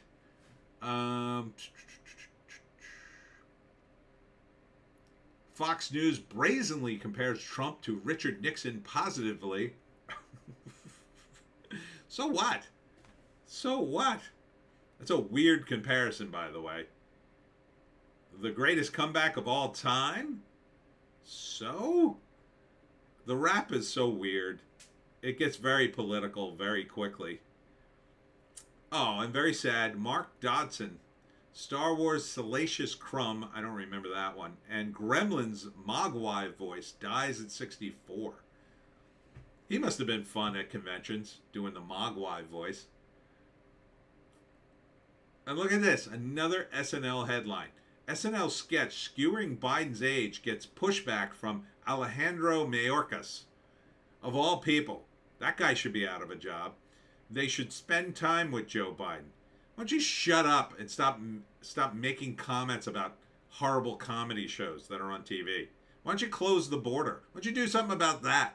Or you got time to make a statement about SNL, but you don't have time to stop anybody from crossing the border. That guy, talk about a guy who should have never been let to keep his job. Alejandro Mayorkas is a disgrace in my view. He should be out.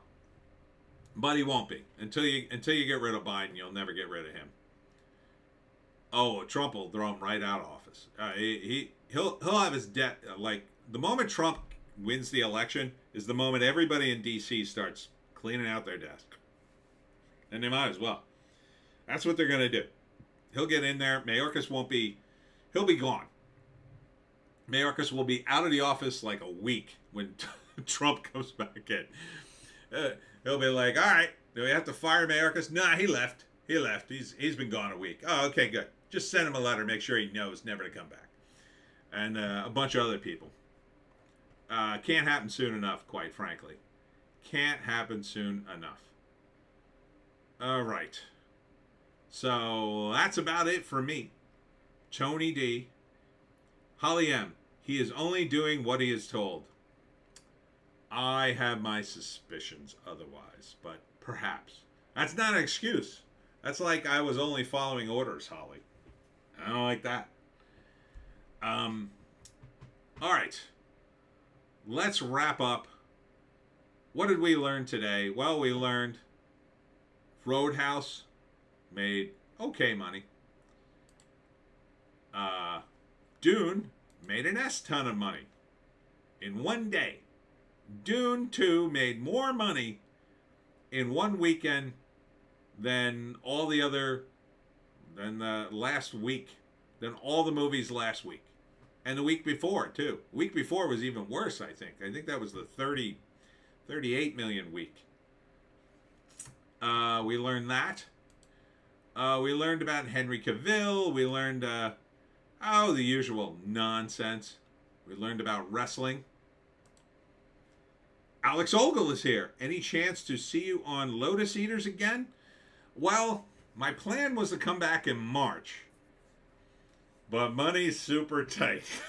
Like, I'm scrambling to catch up from last month. It's actually last month that's the problem. Last month, money-wise, I didn't do great. And then I would have been okay, except, long story short, I had to spend a bunch of money, which happens. So, I just got slammed by a bunch of bills last week, and I didn't have a great month. This month I'm having a much better month, and I'm digging myself out of a hole. But I do, and I need the time to do the videos too, because the videos I have in mind this time, I have another whole different character and a different set of videos to do about South Jersey. So, yes. The answer to your question is yes. Alex, March is good. I took a year off to get finances stabilized. Yeah, that's kind of what I'm doing. So now I'm probably out until at least April. Maybe by April I'll have my act together. April's looking really good for me. But this week, I'm glad I didn't come back this week. I would have been screwed because I'm doing events. I mean, I have an event every day for 8 days in March, except on the 4th. That's tomorrow. Tomorrow I have the day off, and I got to caught up on everything. And then tomorrow I got a call for a podcast. Then I'm doing, what am I doing? I got to look at my schedule. So then I'm doing one of the senior homes, the Addison at Summers Place. And then the next day I'm doing the Pemberton Library. And then on the 8th, I got to get Joan to the groomer. And that's a whole day. Yeah, it's a nightmare. Then on the 9th is my birthday. And I don't mind working on my birthday, but I don't have anything going on and my family wants to do something. And then on the 10th, I'm doing Lines in the Pines, which is like the biggest Piney event ever. And I have to do that. And I have to leave that early for another thing. So it's going to be nuts this week. I also actually had dates with this girl. So I'm not going to be able to see her this week. I just told her forget it this week. I said, I'll call you next week. I mean, I've been texting her. And it's just nuts. This week is nuts. So, Holly M, try taking 2 dogs to the groomer. It depends on how you do it. Like, if you have, I have to stay for the grooming. Joan, Holly, have a good night. You too, Holly. Thanks for stopping by. So, I have Joan, and I have to stay with the groomer, because what I used to do is I used to drop her off at PetSmart, and I had a good groomer at PetSmart, but she would be very traumatized when she came home. I think she didn't like being in the cage with the other dogs. You know how they put them in cages on top of each other? I think it freaked her out. Alex, oh, happy birthday in advance. Thank you. Mind if I put in a mention for you? Please do. Feel free to mention me anywhere you'd like. And don't forget, I have bonus videos if you're a subscriber. And don't forget the Pineys as well. If you want to do something for me, buy a book. That's what I always tell people. Buy a book. Um, but yeah, Joan gets traumatized by the groomer, so I have to be there. And then because I'm there, I realize how long it takes to groom a dog, and it takes effing forever. So in Joan's case, it's usually about a 2 to 3 hour ordeal where I bring Joan in and she's freaking out and I have to calm her down and then we put her on the thing. And Joan has hair, so she's a dog with hair, not fur. And this time of year, I'm just getting her shaved down. So she's going to get completely shaved. She'll be great afterwards, but during the process, she's not happy. She also has things going on with her face that, like, her teeth keep falling out, and so it kind of, some of her face sometimes is sore. It's kind of hard to tell. So you have to be careful when you're grooming her around the face and the eyes because she's so little. And then you have to shampoo her, and it's like, trust me, it's a nightmare. Now, I tried, and I'm getting much better at keeping Joan mostly groomed. But she is, first off, she hates the brush. She absolutely hates this brush. I pull this out, and Joan goes bananas. But this is a good brush because it's just like a wire thing that sort of combs the hair and takes out all the loose hair. And I've gotten better at it, but you forget about getting a comb through her now. She's a wreck. And but you can't use that brush on anywhere sensitive. She just goes nuts. No, no, no, no, no. I'd rather die than have you use the brush. And so I can only do so much on Joan. Now, that's why I get her shaved down, but I had to wait until it warmed up. Today was like a hot day.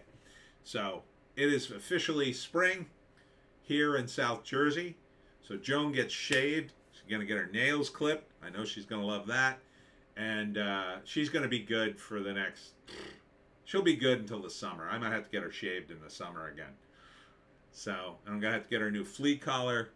And then she'll be smelling good. She'll be looking good. She'll be like half the size. That's the fun thing when I get Joan shaved and take her home. It's like I have a different dog. I have the like tiny dog. The tiny skinny thing. But thank you, Alex and Holly, for stopping in. Thanks to the rest of you who tuned in later. I don't know what happened to the beginning of the stream. Maybe the signal's rough or whatever. But check me out on all my various links. And we'll see you in the next one.